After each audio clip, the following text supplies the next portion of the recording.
Welcome to me, where suspenseful, thrilling, and mysterious stories will draw you into a world where the lines between reality and fantasy seem to blur. When the night falls, when all the sounds gradually quiet down, leaving only your own heartbeat and breathing, that's when these stories begin. Tensions, unsolved mysteries, moments that will make you hold your breath in fear or curiosity, all are waiting for you ahead. Find a comfortable seat, dim the lights, and let this sound guide you on a journey that is not for the faint of heart. I want each of you to leave a comment sharing where you are in the world. And if you are enjoying the episodes, don't forget to give a like and subscribe to the channel now. Relax. Are you ready? If so, join me in the first story right now. Thursday night. Rain pattered on the roof of Grandma's house as Christine settled in after Thanksgiving dinner. She sat on the plush carpet and started playing solitaire on the coffee table. Mom was hollering at the football game, but Christine was doing her best to tune that out. Grandma was in the kitchen, finishing the dishes. Dinner itself had been the usual stuff: turkey, mashed potatoes, stuffing, green beans. It was a nicer, heartier meal than Christine usually ate. Now she was pleasantly full, enjoying her cards and the relative peace and quiet. "Why are the Lions attempting a field goal?" Mom roared, jumping up. She bumped the coffee table and fell back onto the couch. The game went to commercial. Oh, Christine sighed heavily, picking up her fallen cards. "Sorry, kid," her mother said, rubbing her sore knee. "You know how it is." Christine nodded. It was always like this with football and true crime for some reason. She was glad it was only Mom here being noisy instead of the whole family. Grandma stepped into the living room, wiping her hands off on a towel. She hung it on the back of one of the wooden chairs at the little dining table, on the opposite side of the room from Christine and Mom. "I wish you'd let us help you," Mom said. "Dishes would have been done a lot sooner." No, Grandma said. "After being away for so long, I almost missed doing my own dishes. Besides, there weren't that many." "I tried to get the older kids to come," Mom said. The game was back on, so her eyes were on the TV as she spoke. "But they had other plans. In-laws, I guess. And you know how Dad is." With this last remark, she gave Christine a joking slap on the shoulder. Christine was glad her father and siblings weren't there. When they all got together, they talked too loud, and it would get too hot, and they would pick on and embarrass her. No, she much preferred this little get-together. "I keep telling you it's fine," Grandma said. She sat on the opposite end of the couch so that Christine was between them. She smiled at Christine. "It's kind of neat that we have 3 generations here." Christine nodded, smiling. "Touchdown!" Mom yelled and jumped up again, narrowly avoiding the coffee table this time. Thud. "Oh, for the love of..." Grandma cut herself off. "What did you knock over this time? I hope you haven't broken anything." "Shh." Mom held a finger to her lips and whispered, "That wasn't me. I think it came from outside." Grandma leaned back on the couch and put her feet up. Probably just the rain, then. Right, Mom said. She seemed unsure, but she sat back down and was quickly reabsorbed in the game. Christine hesitated, card in hand. "Grandma," she asked. Her voice always came out softer than she expected. "Are you sure it's nothing?" "Of course," Grandma said proudly. "After a month of running around Europe, staying in all kinds of places with all kinds of people, these little noises don't frighten me anymore." "Was it scary in Europe?" Christine asked. She had to repeat the question because of Grandma's hearing and Mom's hollering. When she finally got the question, she answered, "Oh, no. I had a few near misses, but that happens anywhere. Actually, I think you should go sometime. You'd like it." Christine smiled and went back to her cards. She had only placed 2 cards down when she heard another noise. Crash. Her head whirled toward the sound.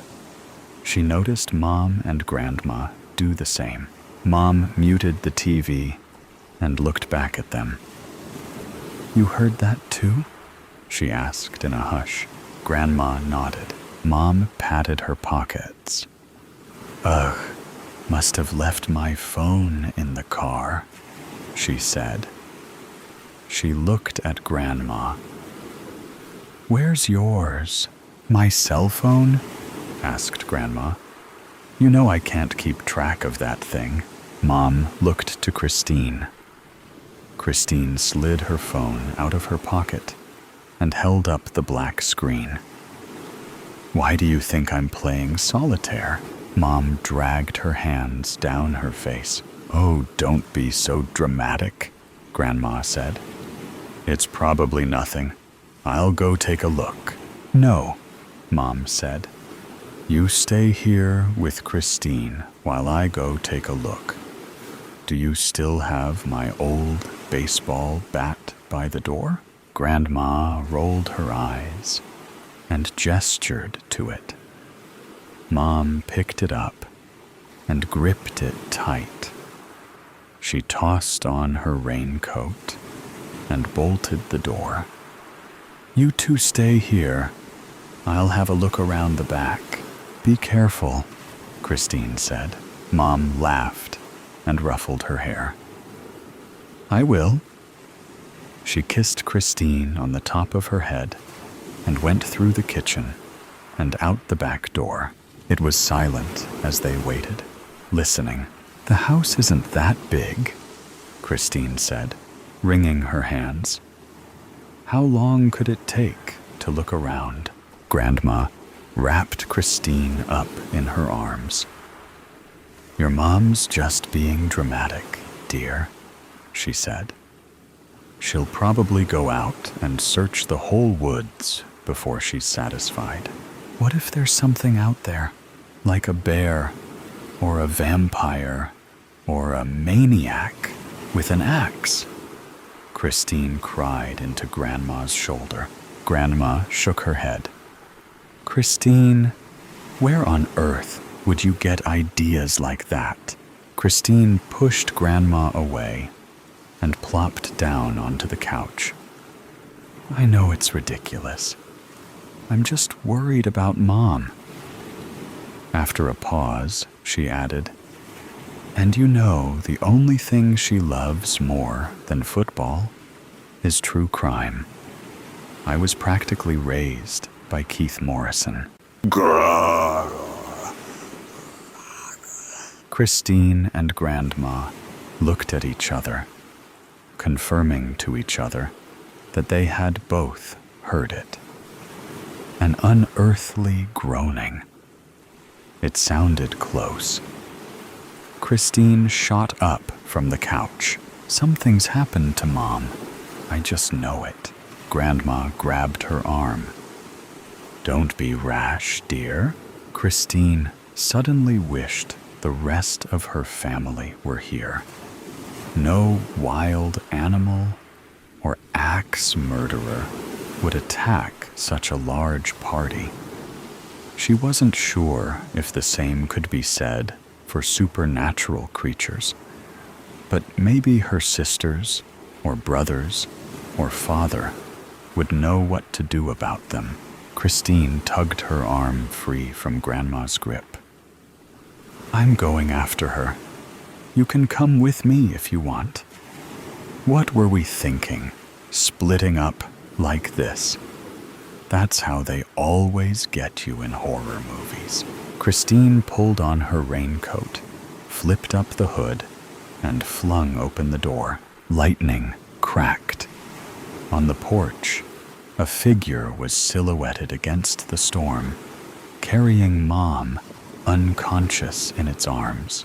Grandma cried out and rushed forward. Rain instantly soaked her to the bone. Christine ran out after her to help. "Wait," the stranger said.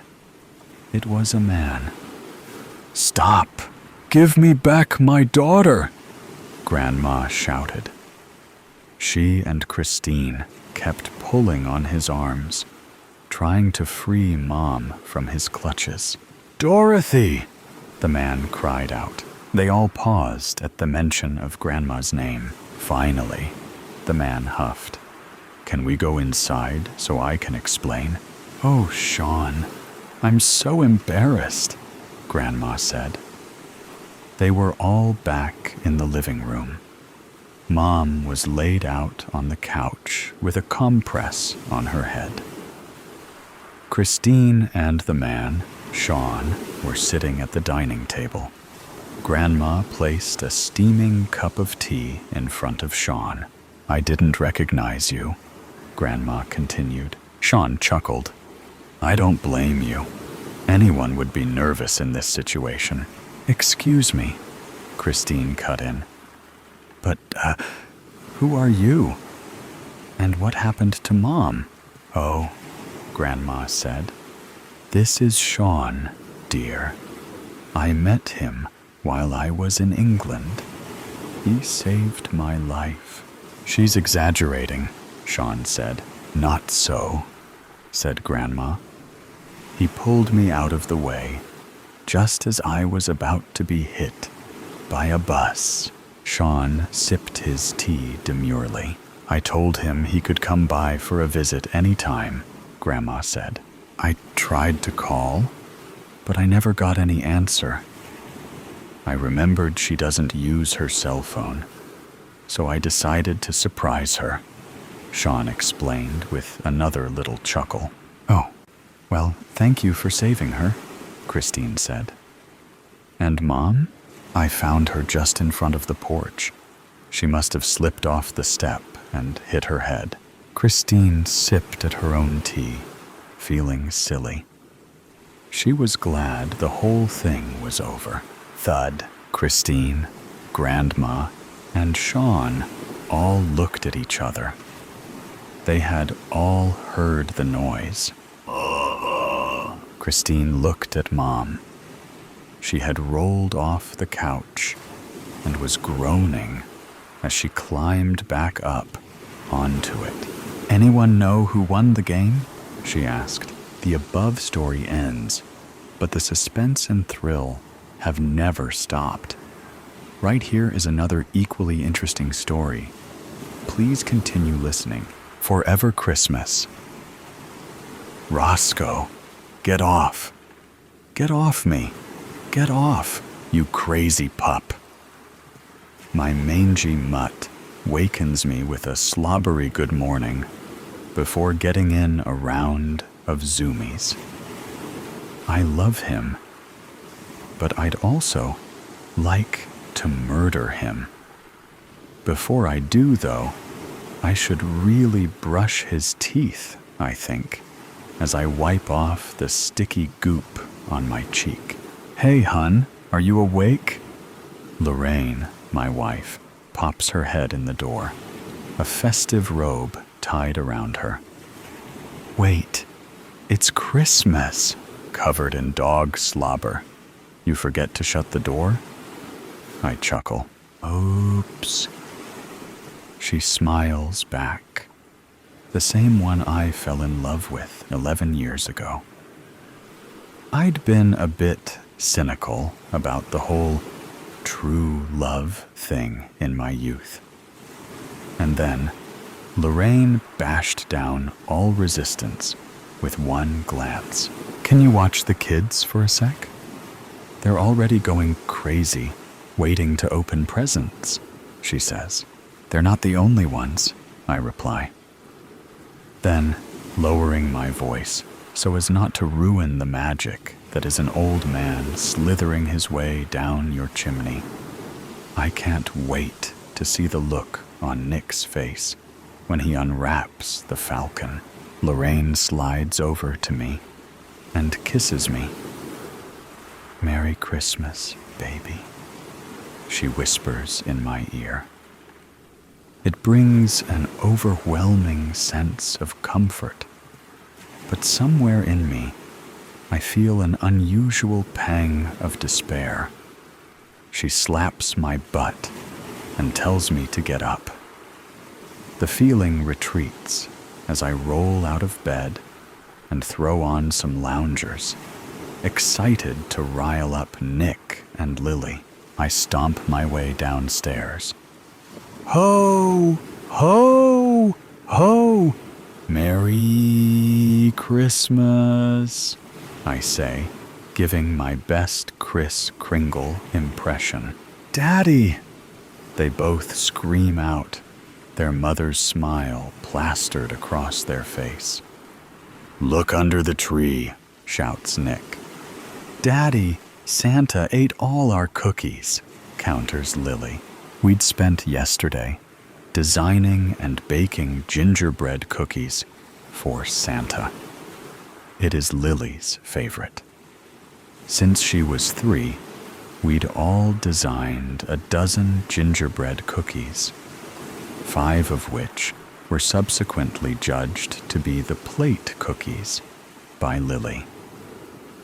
She would walk confidently around each tray, carefully inspecting each cookie, letting out a scientific every now and then, before carefully selecting a cookie from each tray. One tray would have 2 cookies selected from it, upon which Lily would congratulate that person as the winner.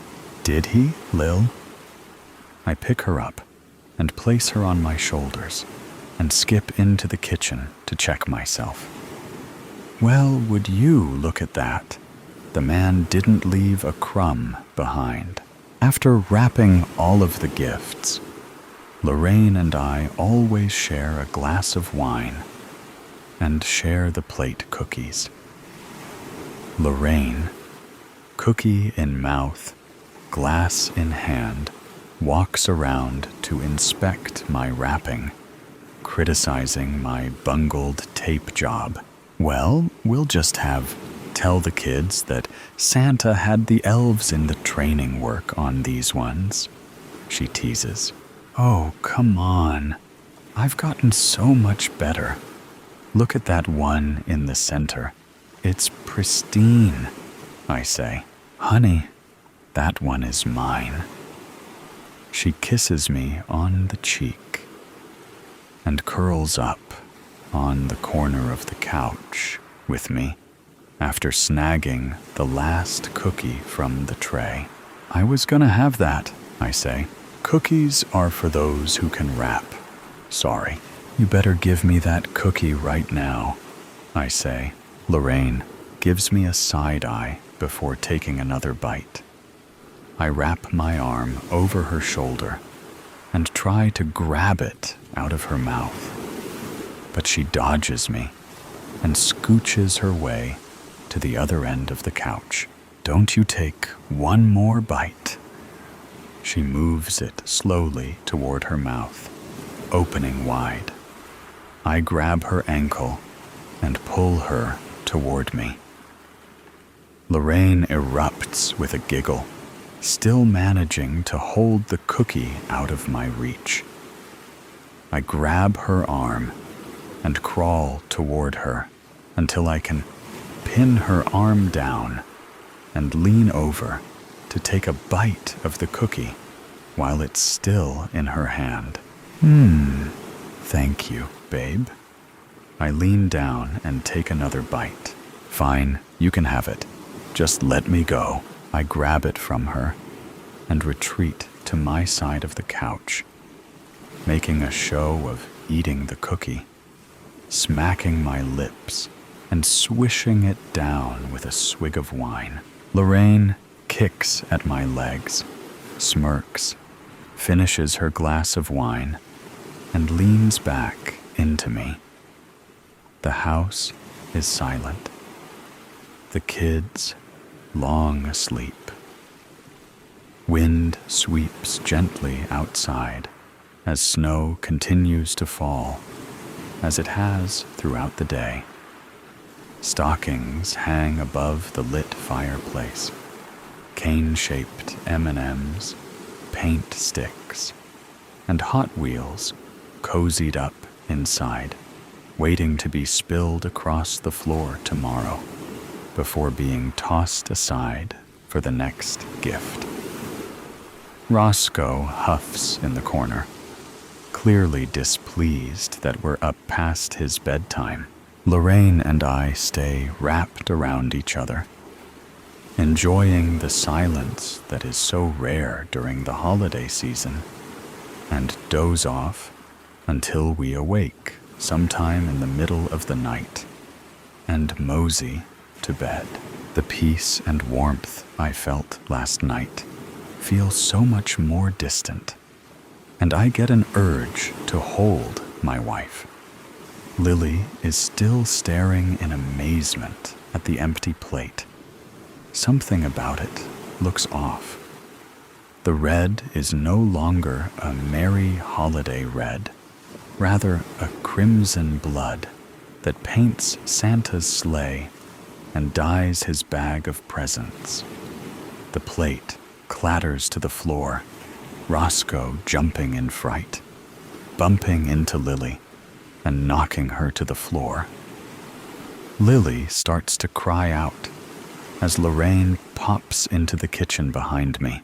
"Hey, sweetie, did Daddy drop the cookie platter?" she says, sweeping Lily up in her arms. "Are you okay?" she asks me.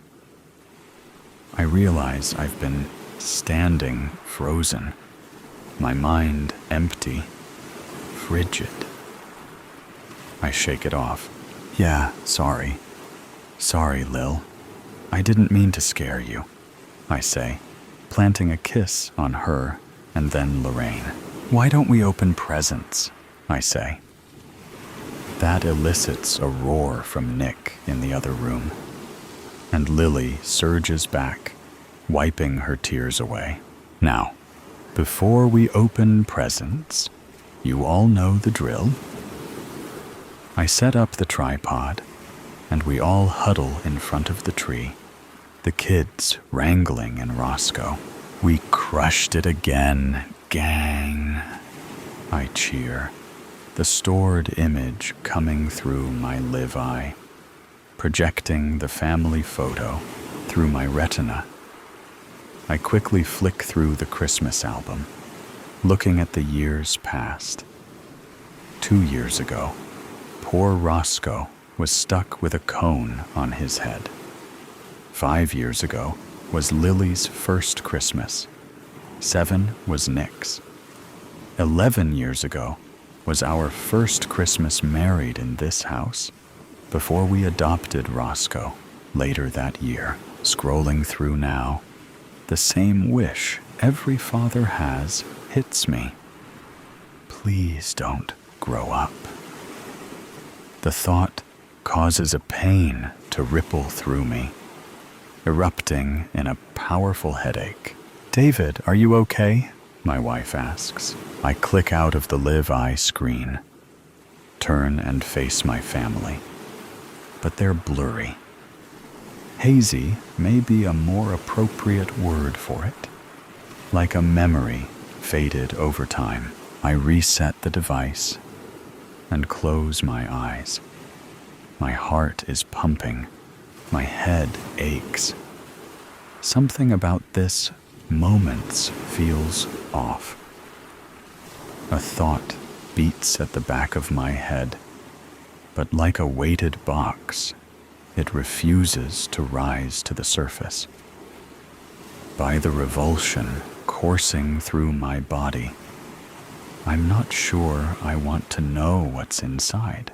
The device resets, and I open my eyes.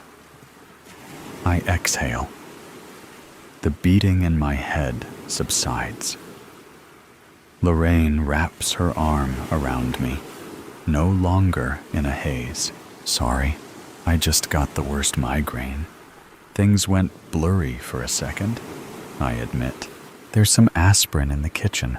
I'll get you some, she says. No, it's okay. It's gone. My live-eye may have glitched. I grab her arm and pull her back in toward me. Okay, what are we waiting for? Let's open these presents. The day flashes by. In a flurry of ripped-up shreds of candy cane and elf-decorated wrapping paper, cut plastic ties that restrain action figures in their boxes, and chocolate-greased candy wrappers as the kids fuel their excitement with sugar trips. Lorraine works at preparing a late Christmas lunch. Roscoe providing assistance, mopping up the floor. I spend the morning putting together race car tracks, helping Lily begin her Lego dollhouse foundation, and clearing the mess of my critized wrappings that inevitably cover the floor in pieces. Dad, I want to fly the drone, says Nick.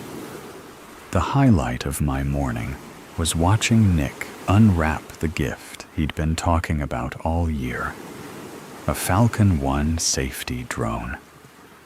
It was a beginner drone with limited flight range and capabilities, designed to spark kids' interest in flying and racing. Parental controls enabled limitations on range, so we could limit flying to just our backyard and at a relative minimum altitude. I already planned on breaking those rules, but for his mother's sake, they provided assurance that he wouldn't crash into the neighbor's window. Fair. I know, buddy, but it's missing a part. We'll have to go to the store. I help Lorraine set the dining room table, my stomach growling at the aromas drifting in from the kitchen. I can't help but feel like I haven't smelled a home-cooked meal in some time, and I almost get emotional when Lorraine sets the ham down in the center. This isn't my life. This life is filled with love and hope, like the Hallmark holiday movie that plays in the background. Something rattles internally. The box, weighted down, chains jangling, screaming to break free. I swear I hear whispers, someone calling my name, penciling. I can take you tomorrow. I need to pick up your sister's glasses, but we have to go early. David, you're still good to meet with the guy coming to take a look at the leak tomorrow, right? Asks Lorraine. Sorry, I ask, startled back into the moment. The leak.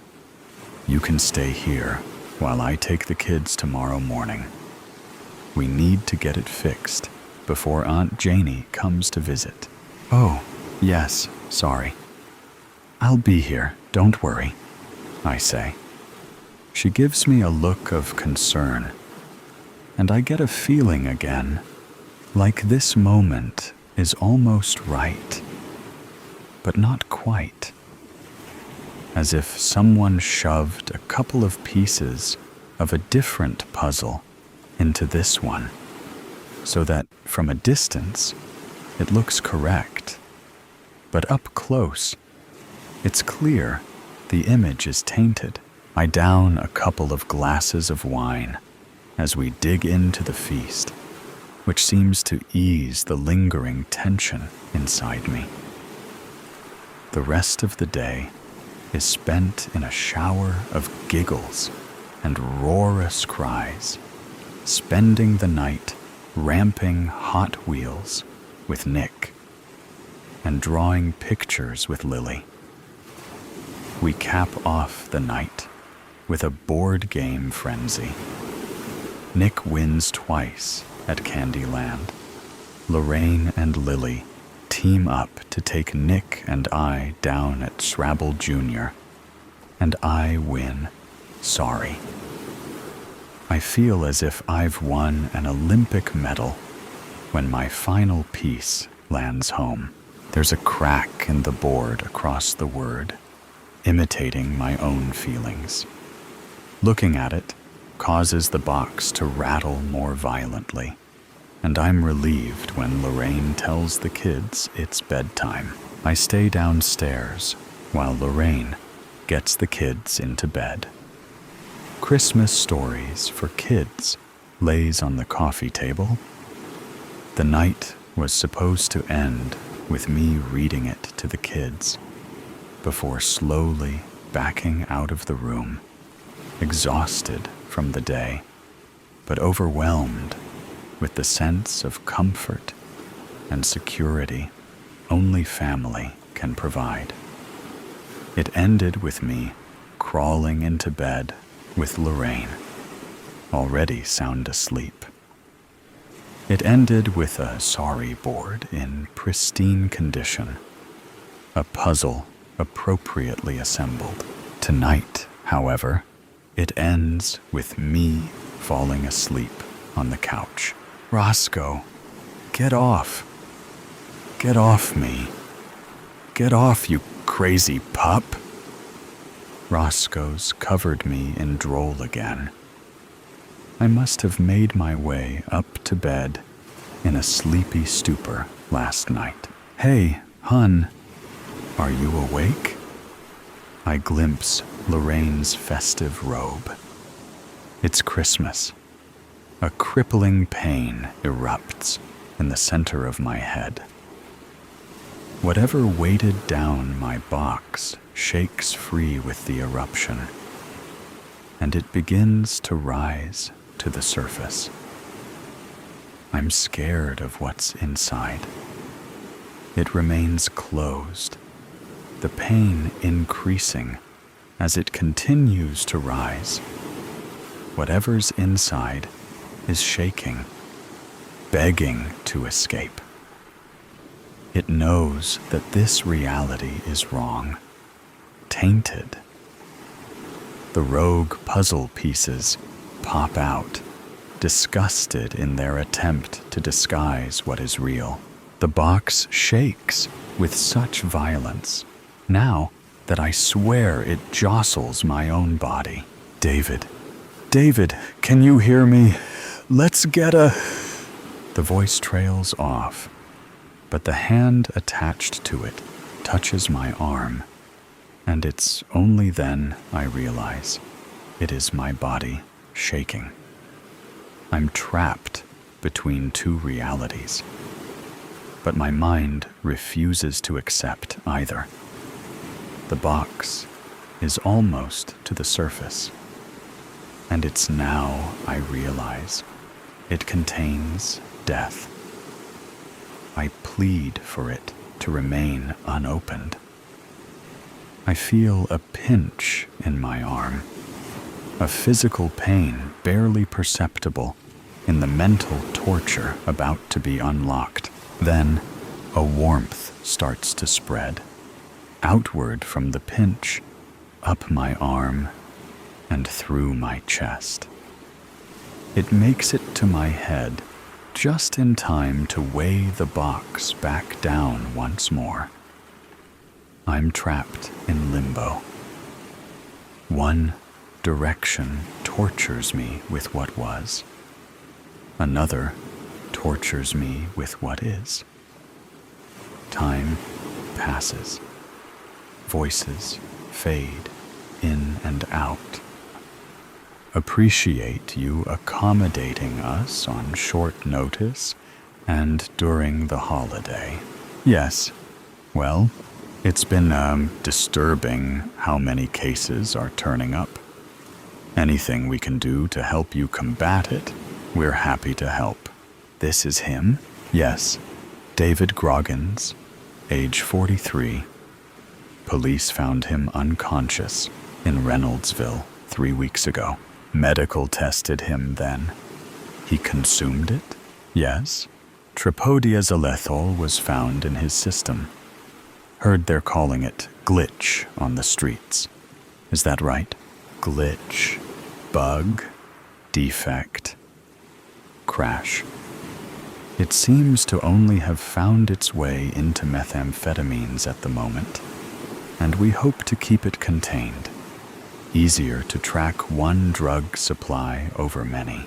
I read his file. History of drug abuse ever since his family died in a car crash. Day after Christmas, no less.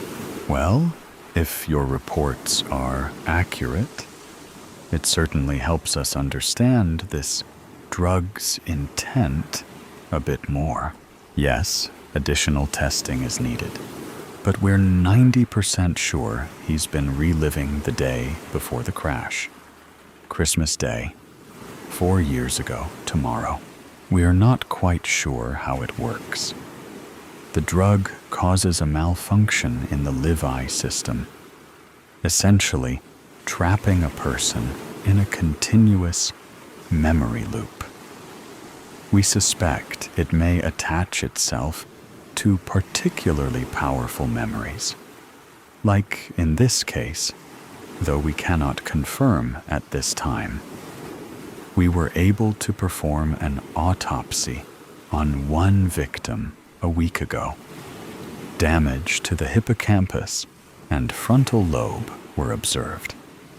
Preliminary reports suggest those affected might know they're trapped in a memory, that they may experience what may be described as glitches throughout the memory itself. For this man's sake, I hope he doesn't know. Tomorrow's Christmas. Let him have Christmas with his family again. Let's continue with the next no less thrilling stories. A Price to Pay. I should have known better. As cliché as it sounds, nothing in life is ever free. It all started with my dream trip. We were bouncing down the streets in the French Quarter to the tune of live horns blaring and drums pounding, forcing this mystical string of rhythm that shivered up from my toes to my hips. I had over-elaborated in mixed spirits with colors of red, orange, and green, doused in crushed ice. I had saved up an entire year for 3 whole days of fun. The ultimate girl trip. Now here I was, trapped in this padded room, all by my lonesome. It's better this way for everyone, at least in my opinion. Now back to how I got here. I digress. I promise it will make sense later on. Anyways, we were partying with all the other thrill seekers. The weather was perfect. I mean, it was hot, but that's what you want in July in New Orleans. Hot, humid, and rainless. Everybody was spreading Southern love. Gold, silver, purple, and green beaded necklaces rained down like candy from a kid's piñata. It didn't matter if you raised your top or not. The love for tourists was overflowing. The street vendors were making their rounds as well, so quick and elegant, with the words that rolled off their tongue. It was like they were singing you a nighttime lullaby, weaving a spell of sweet nothings and joy. Little did I know, that is exactly what they were doing. I have never thought of myself as an overly superstitious person. I say overly because I did avoid having my feet swept and never opened an umbrella in a building or house. Outside of that, a black cat was just a black cat. I didn't believe in witches, shamans, witch doctors, or black magic. I understood the undertones of voodooism in the bayous of Louisiana. I took a mythology class during my undergraduate studies. I even did a research paper on it. I knew a good story when I heard one. And that is exactly what they were. Stories. I digress. My attention was drawn to a street vendor that had his face painted in gold. He had on a jester hat decorated in colors of purple and silver. He had on a purple blazer with purple dress pants to match. His feet were nestled into pointed green boots trimmed with white. He had multiple beaded necklaces going down his left arm and was shooting confetti out of a wooden pipe that resembled some type of flute or oboe. I made my way closer to capture a video. The vibes from that one was something magical. It was 90 degrees, and he wasn't sweating. That should have been my first clue. Something was off. People were passing by, pointing and laughing.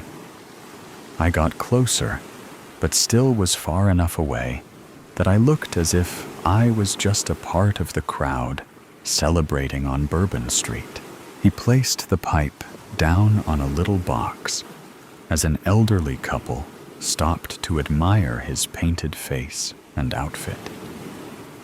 He tried to hand the woman the necklaces on his arm, and her husband, I assume, shook his head no.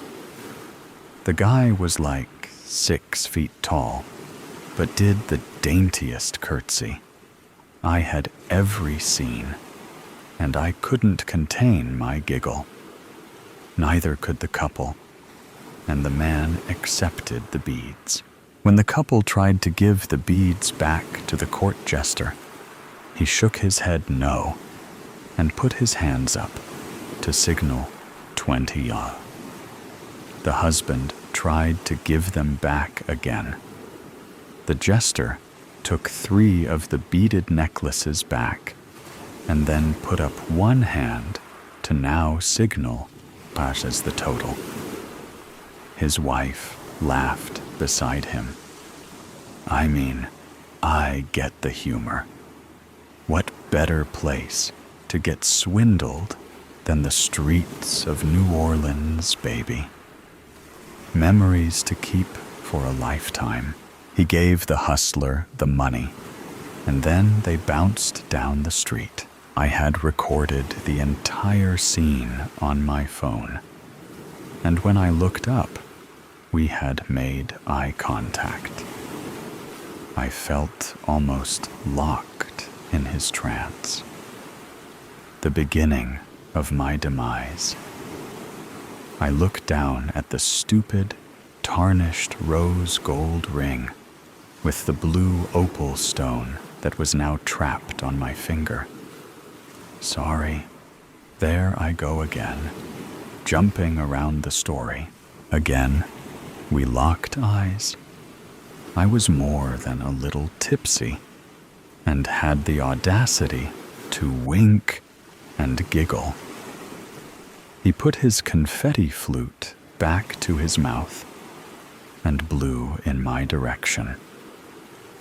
He wasn't going to hustle me, and that was for sure.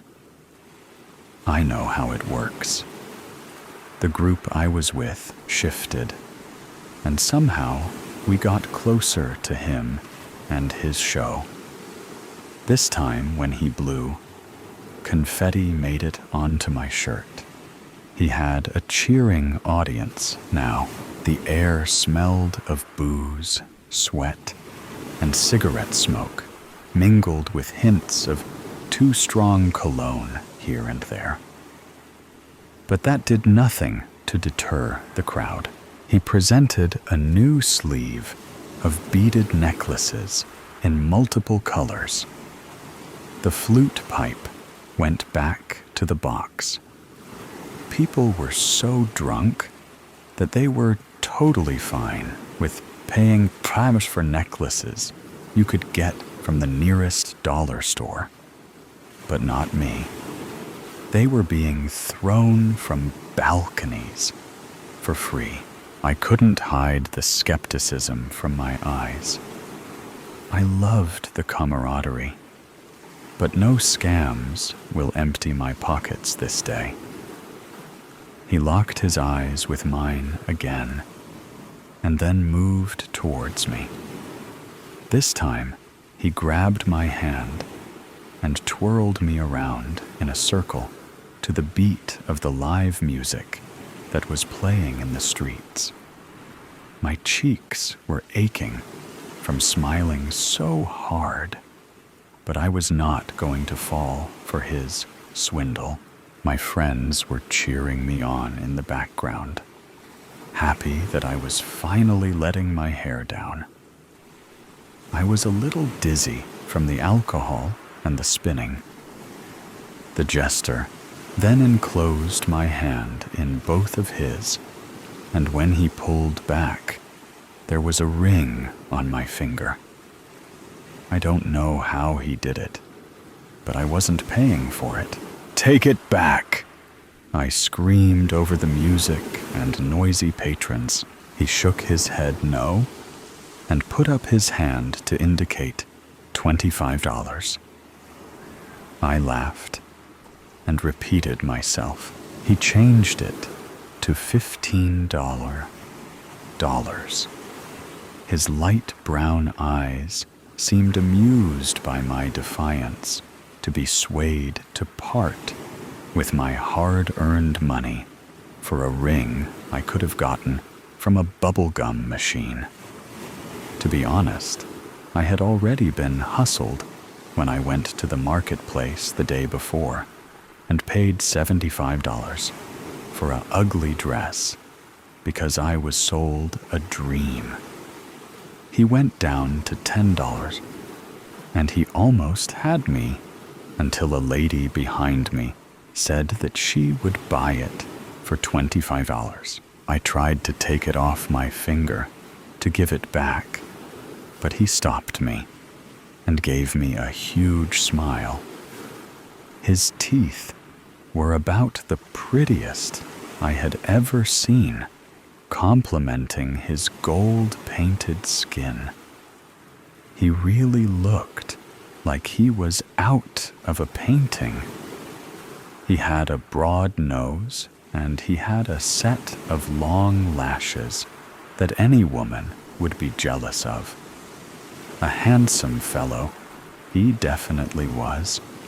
Again, not a bead of sweat, and his skin was flawless.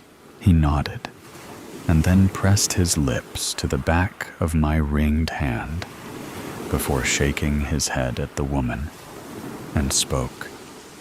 "This here trinket is for the one who doubts the ways of the bayou. She has been chosen." And then gave her a beaded necklace instead. I felt a flush of heat go over my entire body. The accent made it sound so poetic. Everyone continued to cheer him on until all the necklaces were gone. And then that was that. Or so I thought.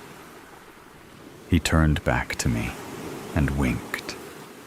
As we all dispersed, my party and I made our way down to the end of Bourbon Street.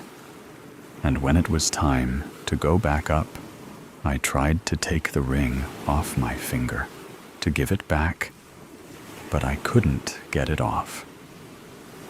In theory, the good things, when we came back to his area of business, he was gone. Little did I realize then that he meant what he said when I was chosen. All that was left in his spot was an empty box and pieces of confetti that littered where he once stood. No matter how many times I replayed it in my mind, I still can't figure out the pivotal moment when I chose my fate. Or better yet, my fate was chosen for me. Why me? No matter how hard I tried, I couldn't get this stupid ring to come off. At the time, I thought it was all of the salty food and alcohol I consumed on the trip. But when we made it back home, it was still glued to my ring finger. Of all the fingers he could have put it on, it had to be the one that indicated I was taken out of the marital market. Like I said before, I have never been an overly superstitious person. My beliefs are my beliefs. When the first dream hit me, I thought it was just a coincidence. I had a dream that I was drowning. The golden man with the perfect teeth was looking down at me from a black boat, smiling. Instead of beaded necklaces on his arm, he was holding a funeral wreath with a name I recognized on it. The odds, right? Or at least, that is what I thought, until 3 months later, the person actually passed away in a boating accident. The dreams continued. Vivid nightmares of people I know perishing to the other side.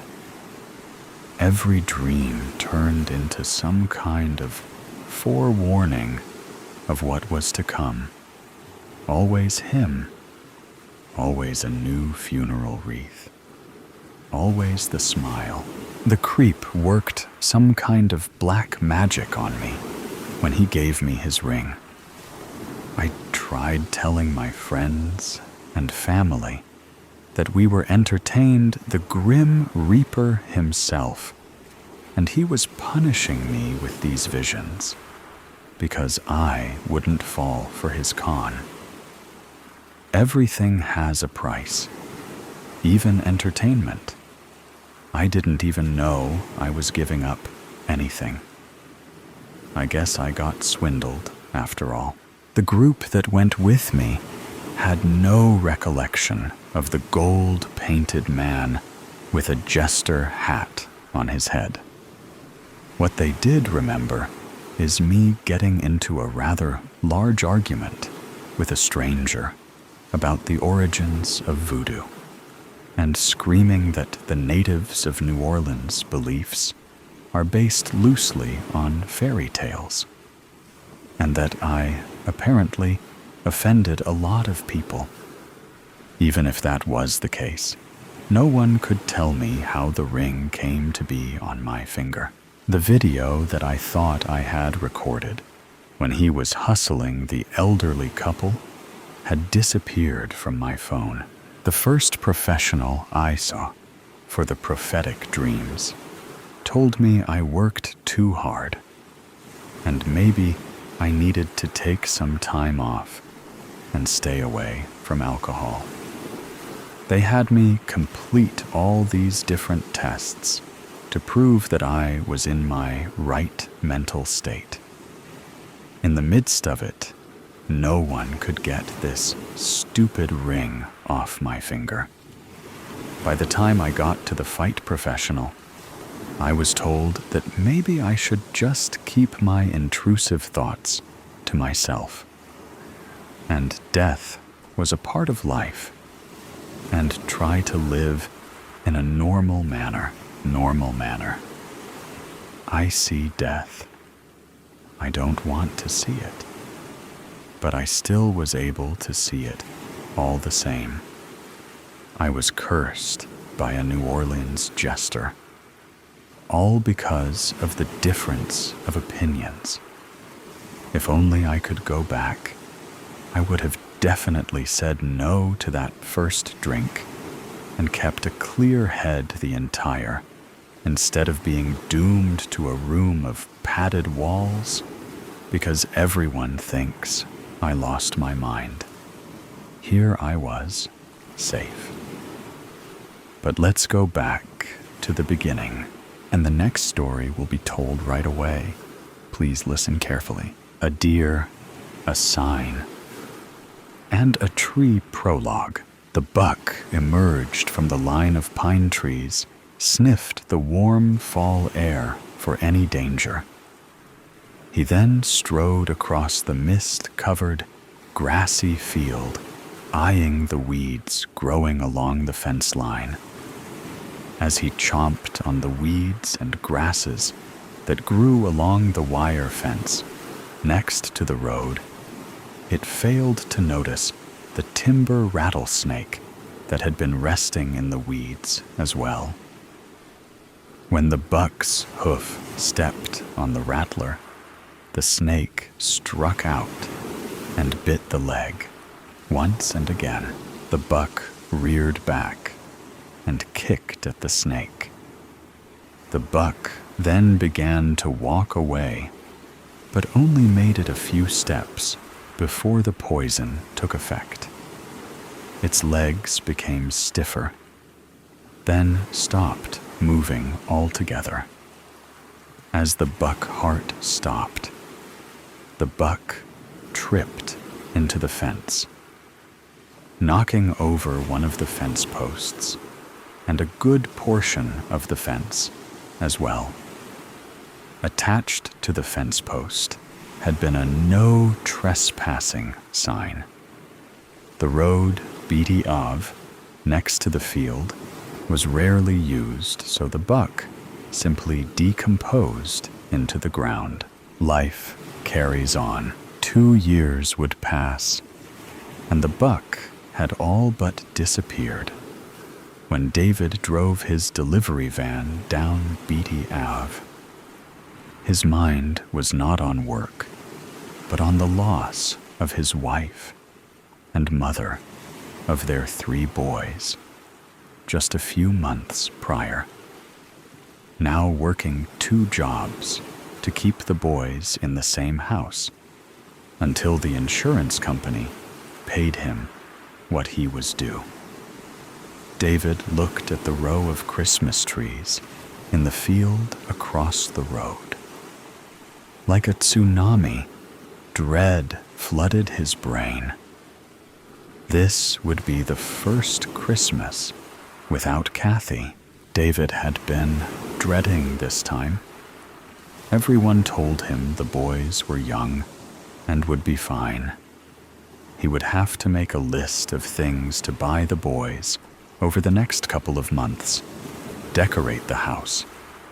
Would he have to make cookies, as Kathy did with the boys? Or maybe he could ask his mother or mother-in-law to help. They were both always offering help in any way. His mind filled with thoughts of Christmas. He missed the turn off Beatty Ave to to where the packages he needed to deliver. Cursing himself, he had to drive an additional 2 miles to find a driveway to turn around in and get back en route. Stay awake and pay attention, old boy. The last thing you need is to get into an accident, he said aloud to himself. David made his delivery and took his time walking back to his truck, taking deep breaths of the cool country air to clear his head. Putting his seatbelt on, he made the decision to call the grandmothers, and hard as it may be, ask for their help. He felt good after coming to this decision. With their help, it would be a good Christmas for the boys and himself. Driving back down Beatty Ave, he let his eyes wander over the row of pine trees again. This time, no tsunami of dread, but one of happiness. He slowed his truck to a stop when he saw a cardinal bouncing from limb to limb on one tree. David's mind seemed to relax for the first time since Kathy's death. After completing his deliveries, David returned home and immediately called his mother, and then Kathy's mother. Both were thrilled to help. Over the next 2 months, the mothers talked to each other and made a schedule of when cookies would be baked and the tree put up. The boys were very excited to be spending time with the grandparents. Both grandfathers, after finding out what was going on, joined in. It was building up to be a good Christmas. 2 weeks after Thanksgiving, David loaded the boys in a truck he had borrowed from his brother and headed out. After 20 minutes of dancing around questions from the boy about where they were going, why did they need Uncle Jack's truck? David pulled over to the side of road next to the field of Christmas trees. "What are we doing here?" asked the oldest, Tommy. "Well, I think we need a tree, don't we?" David asked with a big smile on his face. All 3 boys looked out the window at the field of trees and began to cheer. Chad, the youngest, began making chopping motions with his hands. "Can I cut first?" he asked with a huge smile pinned to his face. "Here's the plan." David told his boys, "I was thinking we'd dig up the tree and bring it back home. Then, after Christmas, we can plant it in the backyard. What do you think?" "Mommy always loved Christmas trees," Chad said, still holding the smile on his face. But tears were gathering in his eyes. David could feel the mood in the truck change with Chad's statement. He inadvertently popped the happy ballon. He had to say something to bring joy and happiness back. "Yes," she did. "That is why I thought we could bring one home and keep it all year in the backyard," he said quickly, hoping this would help. Bill, the middle child, broke the silence when he pointed to the largest tree and announced they should bring that one home. The other 2 boys cheered in agreement. "I love your idea." All David could get out before the boys were out of the truck and running across the field towards the large tree.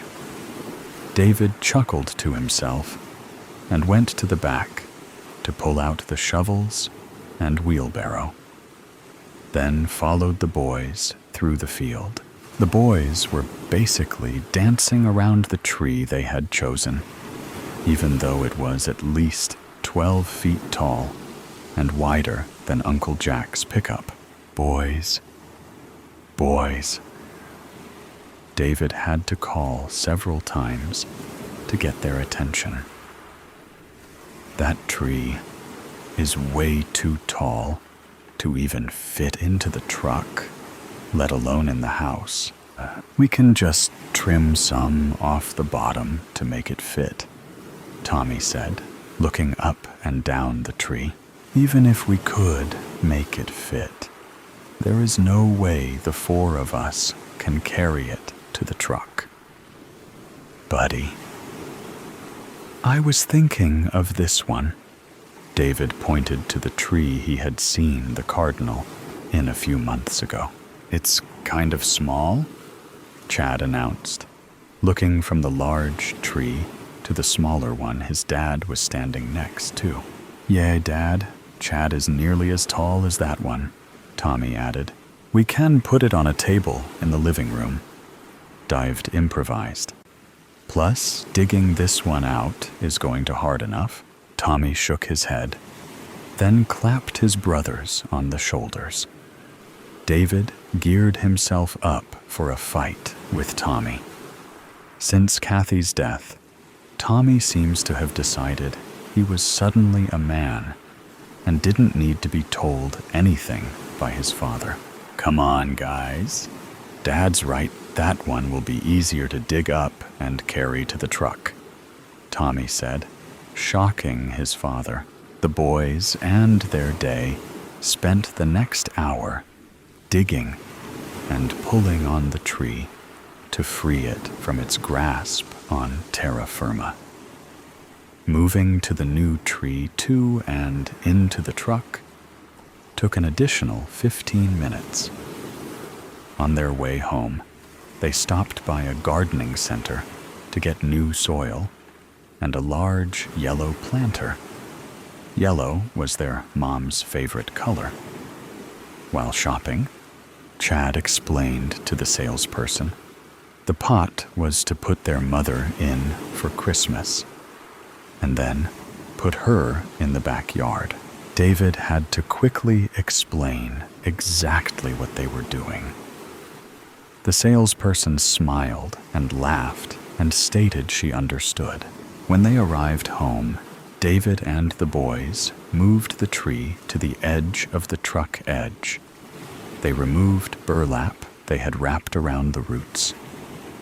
David instructed them to pull off the earth from the roots before they put it into the new pot. He then went inside to clean up and start making dinner. David had just started browning the meat when Tommy ran inside. Dad, Dad, Dad, he called, running into the kitchen. David pulled the pan off the burner and looked at his son. Look what we found on the tree. Tommy had 3 small whitish objects in his hand. What are those? David asked, whipping his hand on his shirt, then picking up one of the objects. Looks like a stone, but didn't feel as heavy as it should have. I think they're finger bones, Tommy said, with a serious, straight face. You see, the bigger one goes right here on your fingers. Tommy placed the longer of the bones on his finger between the first and second knuckle. Well, Dr. Leet, you may be right, David said, with a little more concern in his voice than he meant to. How many did you find? Just these 3, Tommy replied. Tommy, we found some more funny stones, screamed Bill from the garage. David grabbed the remaining bones from Tommy's hand and put them on the kitchen counter, then pushed Tommy towards the garage. Once back in the garage, standing at the back of the truck, Chad was holding a hand full of bones that looked just like the ones Tommy had brought him. Okay, boys, David said, looking outside the garage to see if anyone had heard Bill screaming his announcement. Not seeing anyone, he ushered the boys inside. "Let's get washed up for dinner now. But Dad, we're not done yet," Chad mentioned as he pulled another clod of dirt off the root ball. David paused. "It will be easier once the dirt is all dried out." During dinner, David was quiet as the boys chatted endlessly while eating tacos. Halfway through dinner, David excused himself and took his cell phone into the living room. When he came back into the kitchen, he addressed the boys. "Guys?" David started, then took a deep breath before continuing. "Don't be." David's mind went blank. He wasn't sure how to continue. "What the matter, Dad?" Tommy asked through a mouthful of tacos. "No easy way to say this." David bravely started, then immediately faltered, looking in the faces of his sons. "Okay, here it is. The special rocks you found today, cleaning out the roots of the tree. I think they are bones from fingers." Tommy, who had made the discovery, was not surprised.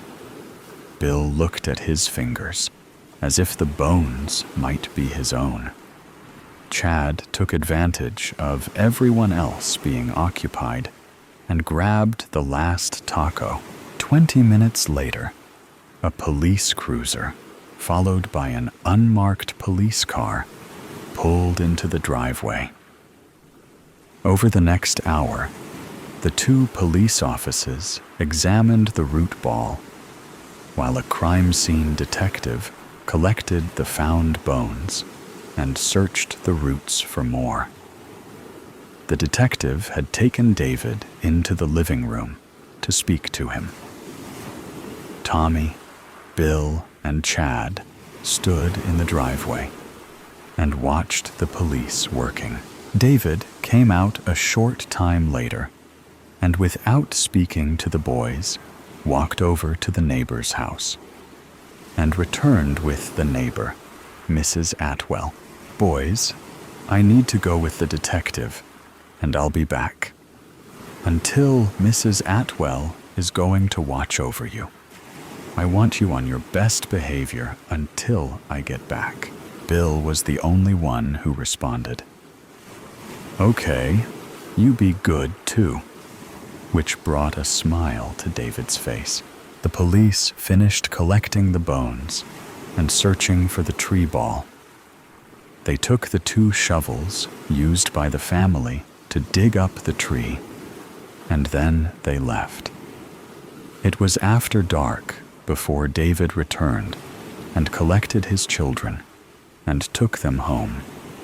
Over a pizza dinner, he told them he had taken the detective to the field where they dug up the tree.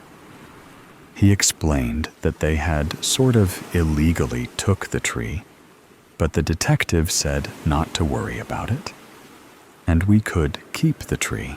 The 2 younger boys cheered. 3 days later, the detective called David back and explained they had found a complete skeleton in the hole they had removed the tree from. A forensic anthropology team responded and determined the body had been buried between 50 and 60 years ago. David expressed his thanks to the detective and said he would think about how to break it to his sons. David heard the detective take a deep breath, then explained he will have to do it sooner than later. While on site, the detectives found 7 more bodies buried under tress in the field. The field used to belong to a notorious mafia associate. The detective believed the bodies in the field were were victims of mob hits. The news has already caught wind of the story, so they may be showing up for interview with the man who broke so many open homicide cases. Now it was David's turn to take a deep breath. He thought of Kathy and smiled to himself. She always had a way of making him forget bad things. Just when you think all the weird stuff has been told, the next story will make you think again. The Flash. You're lucky to be alive, Mr. Henderson. They all told me that. Every doctor, nurse, and specialist that came into my hospital room. God, I remember that much. And they weren't wrong. I had flew right out of the windshield of my buddy Dave's car. I hardly remember the night or the accident, but I know we had been drinking, and he was driving. We crashed into another driver at an intersection. No one else survived. I remember waking up the next morning to the beeping of a heart monitor. I remember the look on my wife Rachel's face, her eyes swollen and red from crying, and her telling me over and over again how she thought she was going to lose me. She wasn't in the car with us, and I was thankful for that, because that's the day she told me she was pregnant with our first. I truly was lucky to be alive, and I swore up and down to her that day that I was going to be the husband she deserved. We had hardly been married a year at that point, and I had already messed up so much. But that day, I changed. I made it my life goal for Rachel to always know how much I loved and appreciated her. I went out on less guys' nights and let her go out for more girls' nights. I helped clean the house and cooked dinner on days she worked late. When our second child was born, I took time off work to be with her and help her. When a promotion for her meant more hours, I quit my job to stay home with the kids while she built her career. And I loved every minute of it. Watching the kids grow up into people gave me so much joy. I knew how lucky I was. But when Rachel would come home after a long day to a hot meal waiting on the table for her, and hearing her say, "How did I get so lucky, Sean?" Nothing beats that. My family meant the world to me, and anything I could do to make their lives better made me happy. When the kids, Leah and Robbie, got a bit older, and both were in elementary school, I decided it was time for me to go back to work. I took a job in construction, building things with my hands. Work I could be proud of. It paid off, too, because over the years, I was able to renovate our own home. It was a slow process, doing it myself, one room at a time. At one point, I was sure Rachel was going to divorce me. When the back patio project took a bit longer than I had anticipated and left us without a back door for a couple weeks. But she sure has enjoyed the backyard since then. Their smiles were all I needed to keep going with these projects. Leah got her own ensuite bathroom for Robbie, a gaming den in the basement, and Rachel had her dream kitchen. 10 years after we bought the house, It looked completely different. I was proud of the life, the family, and the home I had built. I truly was the luckiest man alive. Or so I thought, until the headaches started. The first one happened one evening when I was making dinner. It was just Robbie and I home. Rachel was working late, and Leah was at rehearsals for her high school's play. I was making my famous coq au vin, a dish that took a while to prepare, since I had the extra time. Robbie was sitting at the island doing his homework, so he had to witness the whole thing. I had turned on the oven light so I could take a peek inside, which I guess triggered it. I remember thinking the light was so bright, brighter than usual. And then, nothing. I blacked out. It was only for a couple minutes, but it was enough to spook poor Robbie. I could hear him shouting, "Dad! Dad!" I got up off the floor and reassured him that I was okay. Later, during dinner, when we were discussing what had happened, I could see that Rachel was concerned. She wanted me to go see the doctor, but I insisted I was fine. She made the kids, and I promise that if this ever happened again, we'd call an ambulance, or at least make a doctor's appointment. The second time it happened, it was maybe about 6 weeks later. I was at a job site, and a coworker turned on a floodlight. I could see it getting brighter, and this time I heard a blaring noise, but couldn't make out where it was coming from. Everything went black, and I could hear him shouting my name. He told me I was out for only around 5 or 10 minutes. Again, I insisted I was fine, but my boss gave the rest of the day off anyway and told me to take the following day, too, if I needed it. Not wanting to worry Rachel, I chose not to tell her about it. And like an idiot, I didn't make a doctor's appointment. I went to work the next day and felt great. It was a few months before it happened again. And this time, I couldn't hide it from Rachel, because she was there when it happened.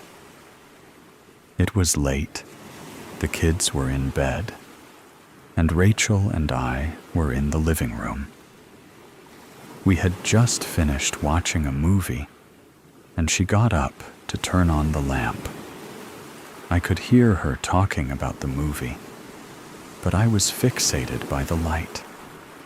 It got brighter, and I was trying to figure out if it had just moved, or if it was my imagination when the noise started. "What is that noise?" I tried to ask her, but I don't know if all the words came out before it all went black again. When I came back to, Rachel was already on the phone with an ambulance dispatcher. I managed to calm her down enough to agree that the ambulance wasn't necessary, on the condition that I would call our doctor the next morning to make an appointment. Luckily, the dispatcher was on my side, or else I don't think she would have went for it. As promised, I called to make an appointment first thing the next morning. It was scheduled for less than a week away, but I didn't make it until then, before it happened for the last time. All I remember is waking up in the middle of the road and not being able to see anything except bright headlights from a car. My ears were ringing, and the sound of the car horn was fading in and out. I think I heard an ambulance siren and someone calling my name before blacking out again. But it was hard to be sure.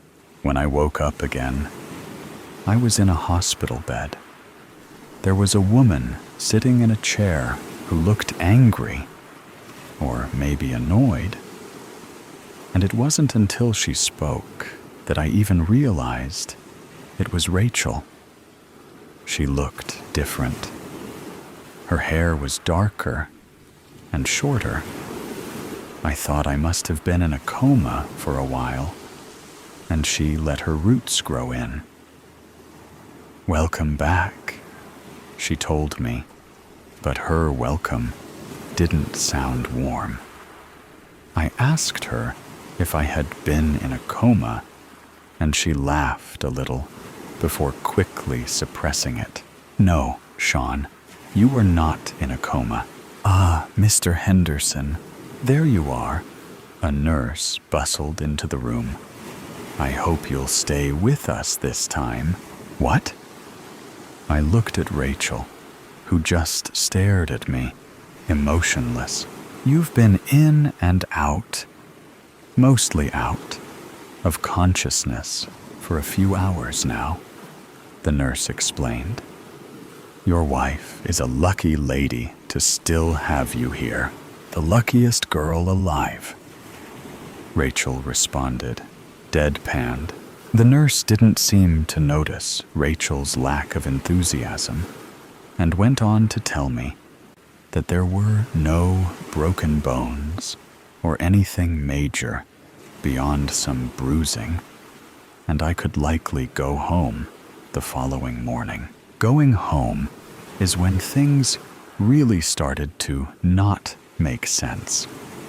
For one, none of the renovations were done.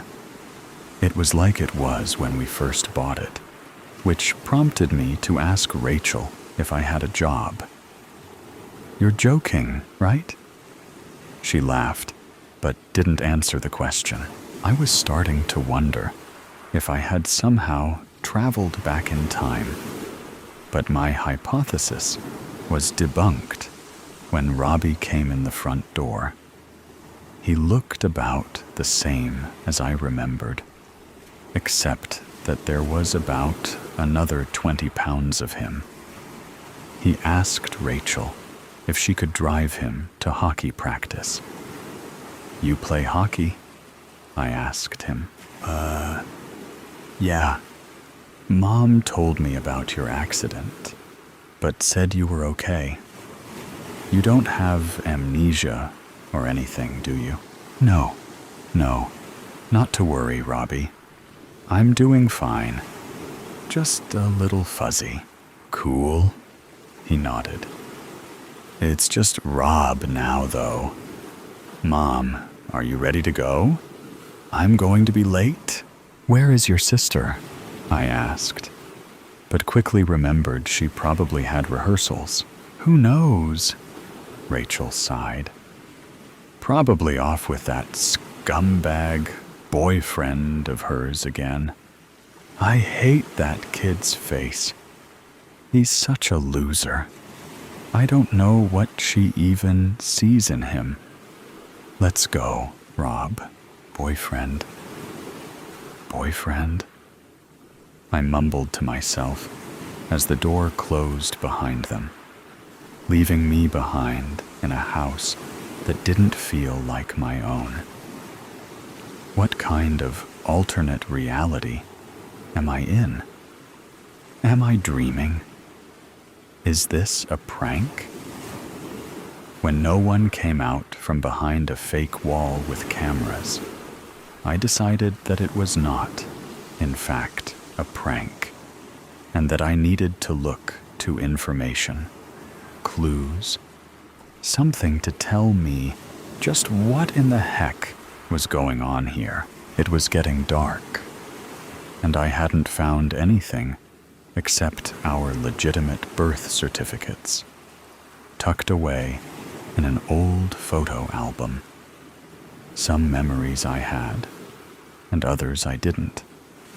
I decided to cook up a quick pasta for everyone, but Rachel and Robbie, or Rob, stopped for burgers on their way home, and Leah didn't get in until hours later.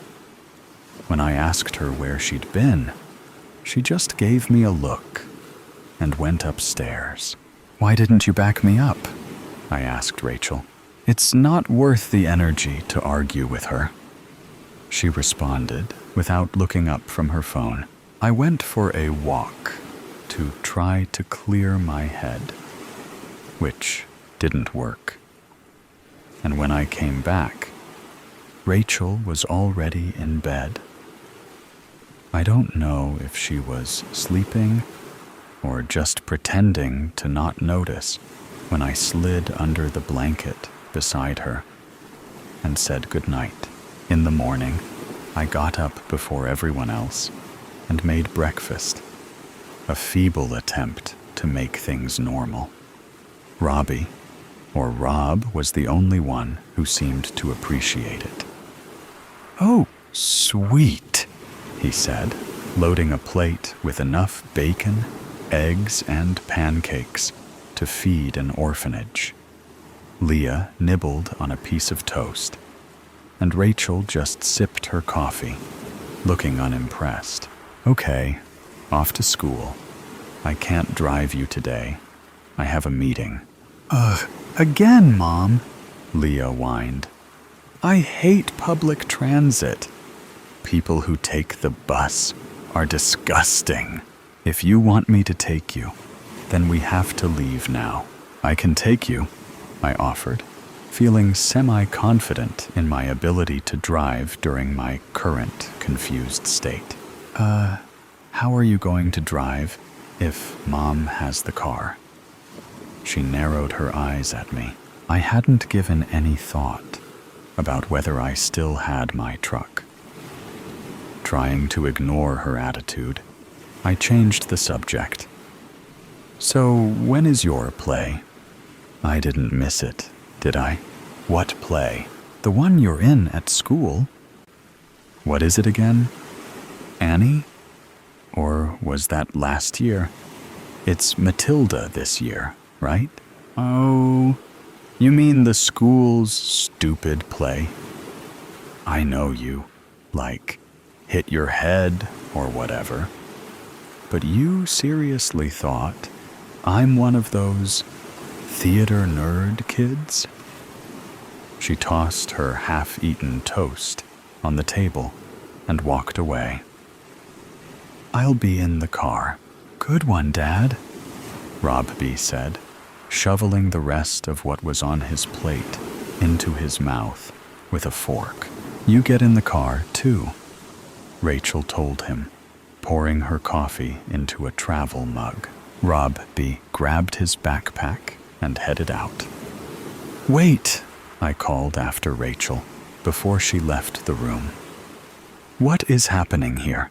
Everything is different, but no one else seems to think so, and you don't even seem upset that I was just in an accident."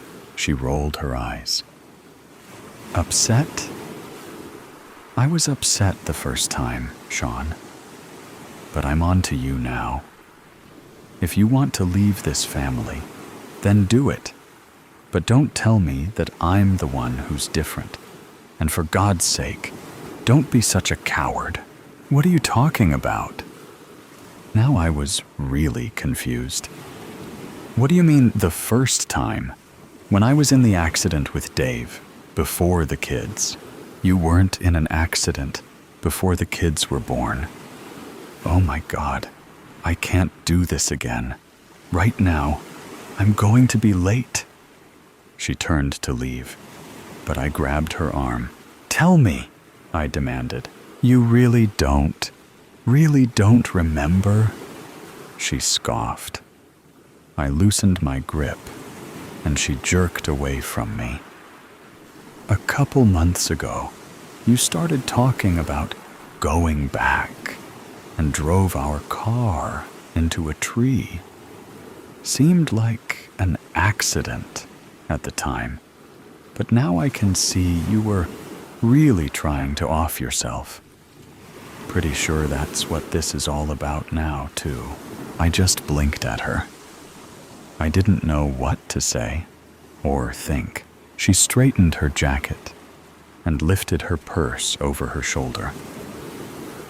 Look, Sean, I don't know what's going on with you, and frankly, I just don't have the energy anymore. You need to get help. You think you aren't where you're supposed to be, and I get that. I do. But you have to accept that this is your life, and it's what you make it. She sighed heavily, and I could feel her exasperation. I don't want you here anymore, she continued. Please pack your things up. I have a really long day today, and I don't want to see you here when I get home. I don't care where you go. I don't care if you kill yourself. I just want you gone. And that was it. Just like that, she walked out the door. I heard the car start and drive away. I stood there. I don't know for how long, trying to process what little information I had from that brief interaction. I couldn't make heads or tails of any of it, but I knew one thing for certain. I had to get back to Rachel, my Rachel, and my family. The above story has ended. Let's listen to the next story. The Call Scene. A rainy evening. Thunder rumbles in the distance as rain taps steadily against the window of a modest apartment. The dim lighting casts long, restless shadows across the room. The faint flicker of a nearby street lamp seeps through the blinds, adding a melancholic glow to the space. A landline phone rings, sharp and intrusive, cutting through the ambient rain pattern. Sitting on her worn couch with a half-read book resting on her lap, Claire stiffens. She glances at the phone, her heart thumping at the unexpected sound, as if it doesn't fit into her tranquil evening. After a moment's hesitation, she picks it up. Claire, hello? The line crackles faintly, followed by a pause so long it feels static. Then, a calm and deliberate voice speaks. Stranger, is this 555-3248? Claire, yes, who is this? The voice carries a weight that makes her sit up straighter. Stranger, you don't know me, but I must talk to you. Claire frowns, her grip on the receiver tightening. Her free hand instinctively brushes the edge of her book, the texture grounding her in an unreal moment. Her eyes dart to the rain-speckled window, searching for a reason and context to anchor the odd exchange. Claire, I think you have the wrong number, stranger. No, Claire, I don't. Her name hits her like a sharp slap, causing her breath to catch. The stranger's calm, steady tone unnerves her. A chill creeps up her spine as she glances around the small apartment. The corners of the room seem darker now, with the shadows stretching like tendrils toward her. Claire, pause. How do you know my name, stranger? That's not important. What matters is that you listen to me. You're not safe. Her mind races. 1,000 explanations surge forward, each more implausible than the last. Her voice wavers, though she forces an edge of firmness into her tone. Claire, sharply. "Excuse me?" Her grip on the receiver tightens, and her knuckles whiten. An involuntary tremor beneath her surface betrays the facade of control she's trying to project. "Stranger, please, just listen. There's no time to explain everything. You need to leave your apartment now. Don't pack a bag. Don't waste a second. Just go." Claire blinks, her mind catching onto the sheer absurdity of the command. She lets out a nervous laugh, though it sounds hollow even to her ears. "Claire, okay, seriously, who put you up to this? Was it Nina? She's always pulling this kind of..." "Stranger, this isn't a joke, Claire." The voice pierces her deflection with a sharp edge. Thunder crashes outside, shaking the windows and masking the sound of her sharp inhale. Claire stands instinctively, the book falling from her lap. Her bare feet press against the cold hardwood floor, grounding her again in the surreal moment. "Claire," voice rising, "I don't know who you are, but..." Stranger, interrupting, "Look out your window." Her heartbeat quickens. She hesitates, clutching the receiver as though it's the only thing tethering her to reality. Slowly, she moves to the window, her hand shaking as she pulls back the blinds. The street below is drenched in the rain, but her eyes immediately land on a figure standing across the street, motionless under the flickering light of a street lamp. Their face is obscured by a hood, their silhouette unnervingly still. Claire's breath catches as the figure tilts its head, as though she is aware she is watching. "Stranger, now, do you believe me?" Claire stumbles back from the window, her heart pounding. The receiver trembles in her hand. Her voice is a hoarse whisper. "Claire, who is that, stranger? Someone who shouldn't be there. Leave. Now." Claire glances toward the door of her apartment, her mind spinning with questions. The shadows in the room seem to deepen, pressing in around her. She feels the weight of the stranger's words. The urgency is unmistakable. Her instincts scream at her to move, but fear roots her in place.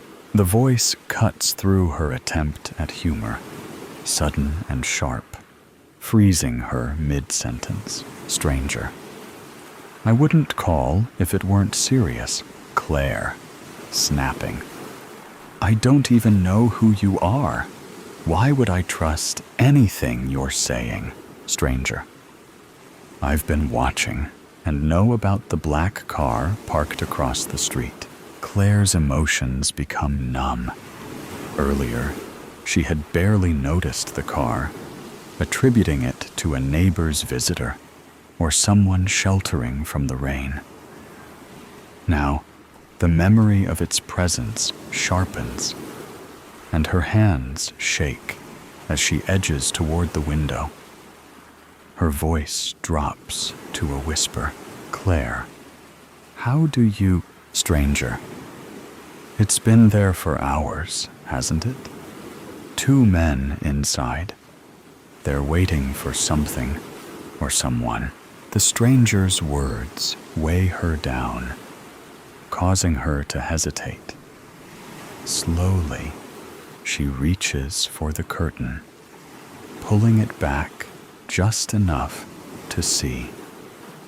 Her heart hammers as her gaze locks onto the sleek black car parked beneath the flickering street lamp. The rain cascades off its hood, dark windows like mirrors, revealing nothing of what lies inside. Her breath catches in her throat, her voice trembling as she forces the question out. Claire, voice trembling. Who are they, stranger? Not friends. That's all you need to know. Her stomach twists. Her mind races, trying to make sense of the situation. She looks back at the car as though staring long enough will unlock some clue to their presence. The thought of being watched targets claws at her sanity. Claire, hoarse whisper. Why would they be watching me, stranger? You have something they want. Or maybe someone you know does. It doesn't matter. People perceive you as a solitary figure. Her vision blurs with rising panic. She steps back from the window, her hand gripping the curtain, as though it's the only thing keeping her upright. Her eyes dart around the apartment, scanning the familiar clutter. Her jacket slung over a chair, an unopened stack of mail on the kitchen counter, and the half-empty glass of wine on the table, as if the answer might be hiding there. But nothing makes sense. Claire, frantic. I don't understand. I'm just an office manager. I don't... Stranger, interrupting, firm. Claire, focus. You're wasting time. Leave now. Take the fire escape. Don't use the front door. Her head spins.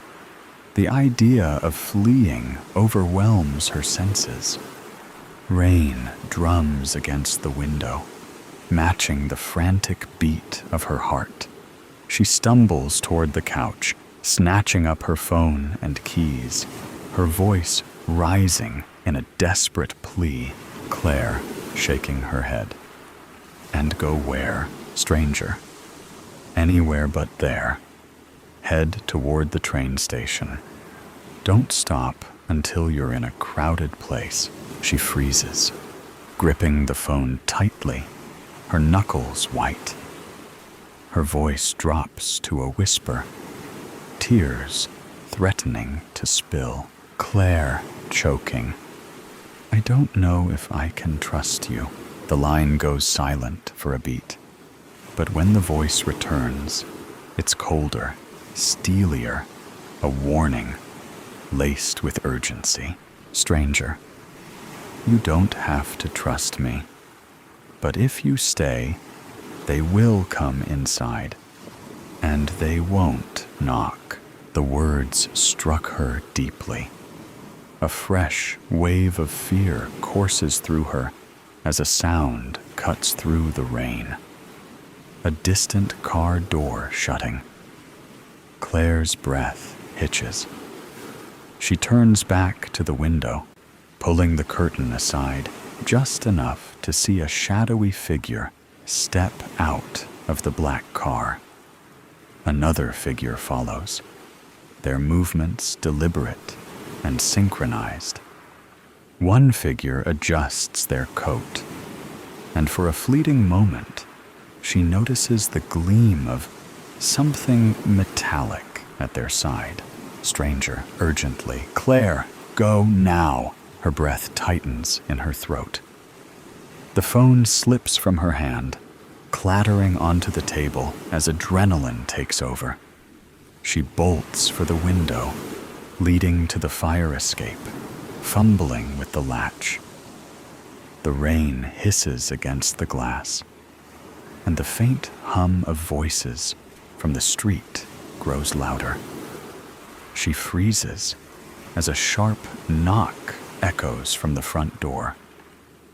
It's noisy, firm, and final. The sound reverberates through the apartment like a countdown. Stranger, from the fallen receiver, faint. Don't look back, just run. The rain outside grows heavier, drumming against the window as if urging her to act.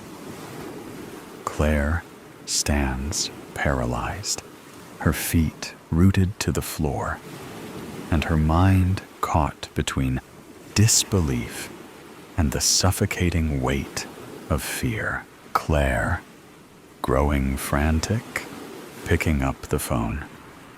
"Wait. I need more than this.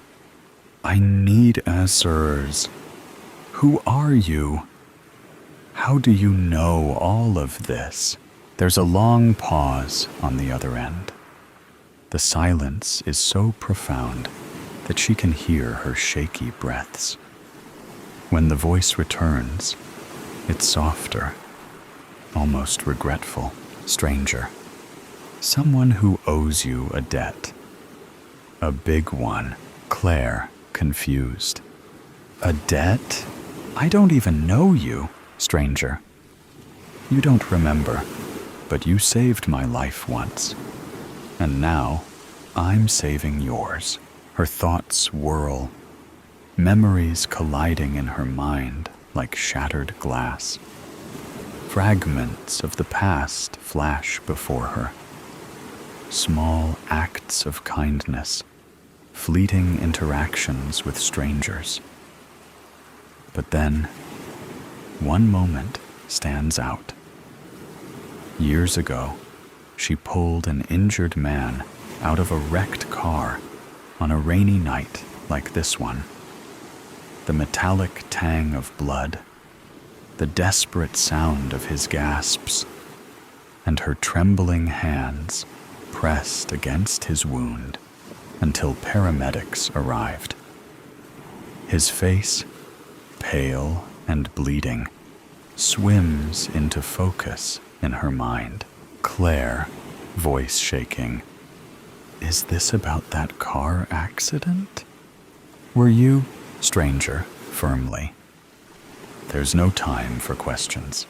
Go now, Claire. I'll call you again when it's safe."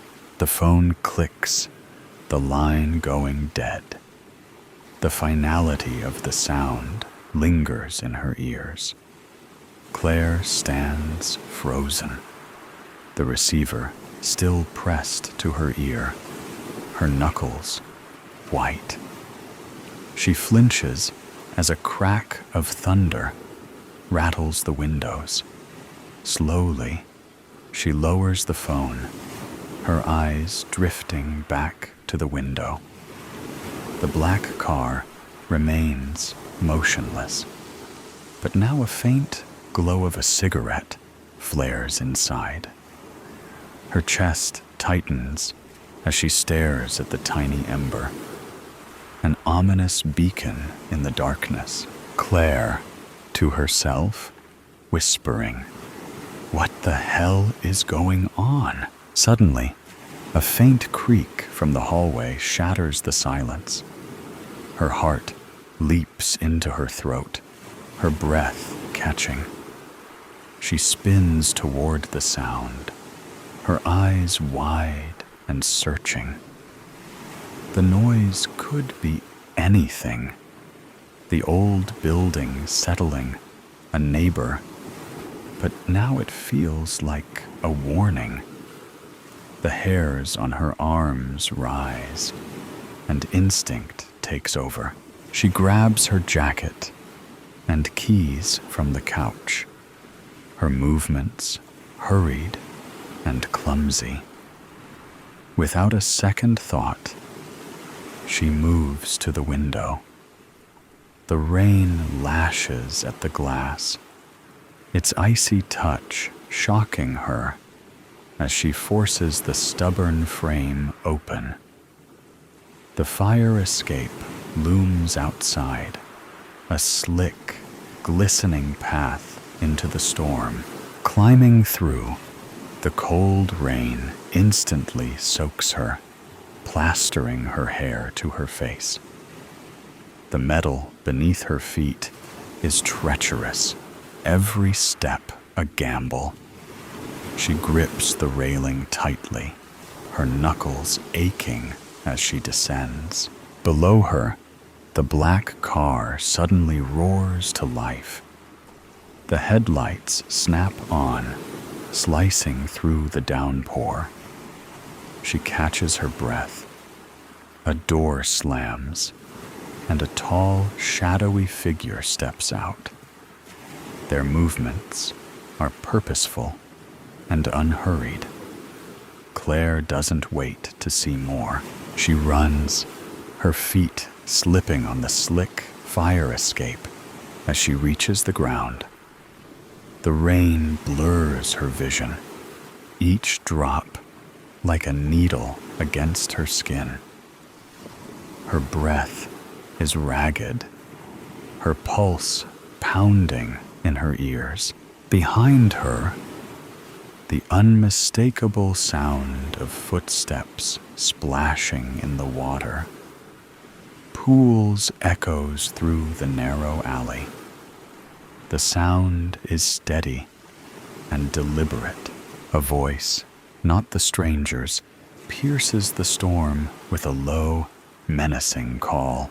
Voice: Claire, stop. You can't run forever.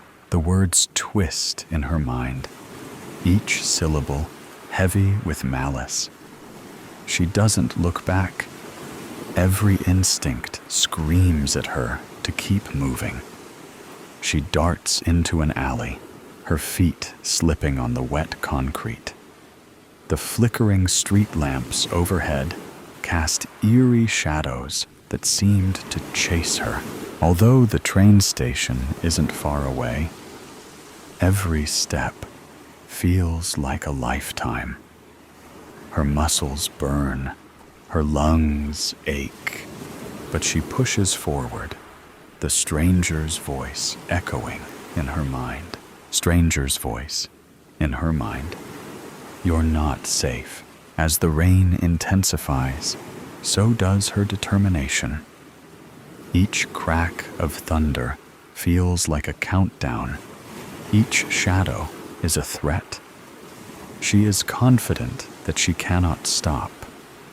Whatever this is, whatever danger is hunting her, standing still means death. And Claire isn't ready to die. Paranoia.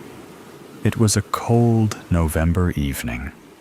Rain was showering on the street, creating a constant background noise. People ran from cover to cover, and residents of the building gathered near the window, admiring the incredible scenery outside. Except for Carl. Carl spent what seemed like an eternity examining his mug. His favorite mug, the mug he had for several years. Yet there was something strange with it. Using something for a long time, you remember small things about it. Little cracks, stains, tiny pieces of something edible that was stuck near the handle. It was there, but something was wrong. Just like if someone bought a brand new mug and, "Hey, Carl, are you all right? Jesus Christ. Carl got frightened and turned around, convulsively trying to control his hands and not to break anything. The mysterious voice belonged to his friend, Conrad, who stood in his kitchen with an anxious expression and a bottle of wine. Yes, I'm all right. It's just... Wait. How did you get into my apartment? You gave me the spare keys, remember? Conrad put the bottle on a table and proceeded with the conversation. Are you sure you are all right? You look really concerned about something. I mean, people in your profession always look concerned. But today, it's a bit too much. What's going on? Yeah, no, it's nothing serious. Carl got 2 wine glasses in the kitchen and proceeded to sit at the table while trying to express his concerns. It's just my mug. It doesn't look right. Your mug? Conrad was visibly surprised. The one you have from college? The only thing that's not right about it is that I remember you holding your mug more than holding your ex-wife. I mean, that's why we got divorced. Carl laughed. Not because of the mug, obviously, but you get the point. Carl realized he had forgotten about a wine opener and went to the kitchen to get it, while continuing his speech. The point is, it's not like it should be. It's hard to explain. Something is not right. Maybe it's a little cleaner than usual, but something else is off too. That happens to mugs when they get cleaned, Conrad said, trying to play it as a joke, but looking really concerned. Are you saying what I think you are saying? The room was silent for a moment. Carl was deep into his thoughts and unsure if he wanted to discuss it. But there is no better person to share his fears than Conrad. I mean, Carl began hesitantly. You know the country we live in, with all the secret police and repressions and all this stuff. What if they are spying on me? You are right about a country we live in. Conrad ate an olive and continued. And you know much better than I do about all the people that fell into paranoia and lost themselves in madness. No one was watching them. And no one is watching you, Carl. You just forgot that you washed the mug. Don't do this to yourself. Yeah, I guess you are right. I'm seriously, Carl. Don't do this to yourself. This country already lost too many good men to paranoia. We cannot lose you too. You are right. And I really mean it. Carl and Conrad smiled at each other and started the dinner. While you age, you tend to lose your friends. Not because something is wrong with you or with them, at least mostly, but because life drives you apart. You begin to work. They begin to work.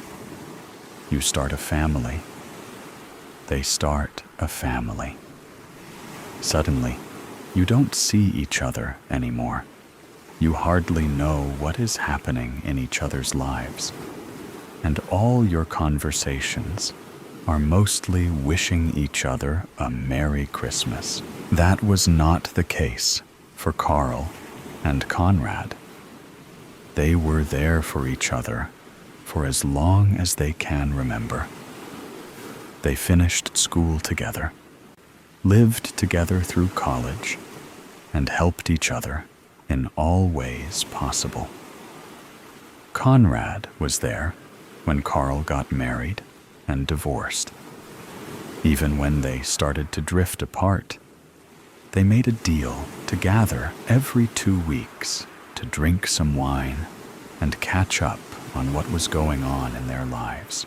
Carl knew he could trust Conrad and didn't lie when he said he would abandon all that spy paranoia. At least, he thought that. Soon after Conrad left, Carl poured himself some tea in the mug, the one that almost drove him crazy, went to his cabinet, and opened some documents he was working on. He opened a file, took a sip of tea, and wanted to start the work. But he still hesitated. He could not stop staring at the mug. Obviously, Conrad was right. The mug was the same as always. But Carl could not stop thinking that someone bought a new mug and tried to recreate the original one with cracks and stains. Was it paranoia? Certainly. But Carl knew one thing. He must do something to find out, or his mind will never be at peace again. That night, Carl put away his documents, finished the tea, and went to sleep. The following day, he bought a camera and hid it in the cabinet. If someone was there spying on him, they would return to the apartment. Days passed, and Carl sat in his cabinet each evening and watched videotapes from his camera. Nothing. Day after day, week after week. He did not tell Conrad anything about it, so as to not disappoint his friend. He knew that it was not healthy to do something like that to yourself. But he couldn't stop. He promised to monitor it for a month or a month and a half, and then stop. It was almost the deadline, if not counting the ones Carl already moved to later. He understood that he slowly lost control over his paranoia and knew that it must come to an end. One more time. That's it. Carl committed to watching the very last tape from this camera, and there was nothing. Again. But something was off. Carl replayed the tape again and noticed what was bothering him. The timestamp skipped 3 seconds once. It may have been just a manufacturer error or problems with the power supply. But Carl still wanted to check for something. If he was right, someone might have erased part of the tape. In that case, they knew where the camera was because they saw how Carl hid it. He took his flashlight and tested it against his camera. Light reflected on the lenses and created small flares. If he was being watched, his apartment must contain other cameras. Carl knew that he was too deep into his paranoia, but could not resist himself. After all, if he found out he was right, that's not paranoia. He started flashing his apartment, inch by inch. He couldn't find anything until he saw a flare in a bookshelf. He put his hands on the shelf and tried to find what caused this flare. His hands touched something, and his heart skipped a beat. There was another camera. He rushed to his desk to watch the tape on a newly found camera. His hands shook, and his mind could not focus on a single thought. He finally had proof that he was right all the time. Nevertheless, it took him much courage to activate the camera. He would have to live with whatever was there for the rest of his life. But he knew that there was no other choice. The tape was on. Carl first noticed a person changing the SD card on a camera. It seemed like a regular procedure, and Carl could not wait to see who this man was.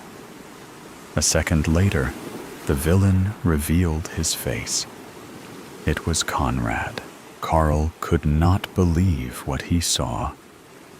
Conrad, his best friend, was a secret police officer, and he was spying on Carl. The tape went on as Conrad took Carl's camera and started editing it. This is why there was nothing on the camera before, but it took just one mistake for everything to be revealed. Then Conrad found the documents Carl was working on, took some notes in his textbook, put everything in its place, and left. Carl was shaking. He could not breathe normally and started crying. Conrad. Out of everyone, Conrad, his best friend, the only person he could trust. All these years, everything they went through, all the time they helped each other live through the worst moments of their lives, were now void. Nothing. Just a lie. Carl was heartbroken. He didn't know what to do, and wasn't even sure if he wanted to live anymore. He felt like all his life had been a giant lie. No, it's not how it should end. One thing that jerk was right about is that this country could not lose Carl, too. It was hard and tough, but he had to do something right now. First, Carl scouted the house to find more cameras. There was one in the bedroom and one in the living room. Now, it's time for action. Two can play this game, and Conrad just lost a huge advantage. Now Carl knows he is being watched. First, Carl edited the footage from the found cameras. Now he knew exactly where they were, and how to hide what should not be found. He didn't want to look too suspicious, though. Sometimes he left some clues, usually useless, so that he would not be detected. As for Conrad, Carl made sure he did not suspect anything. As hard as it was, the two continued their tradition of gathering every 2 weeks. Carl had to put all his willpower to use to not punch his friend in the face.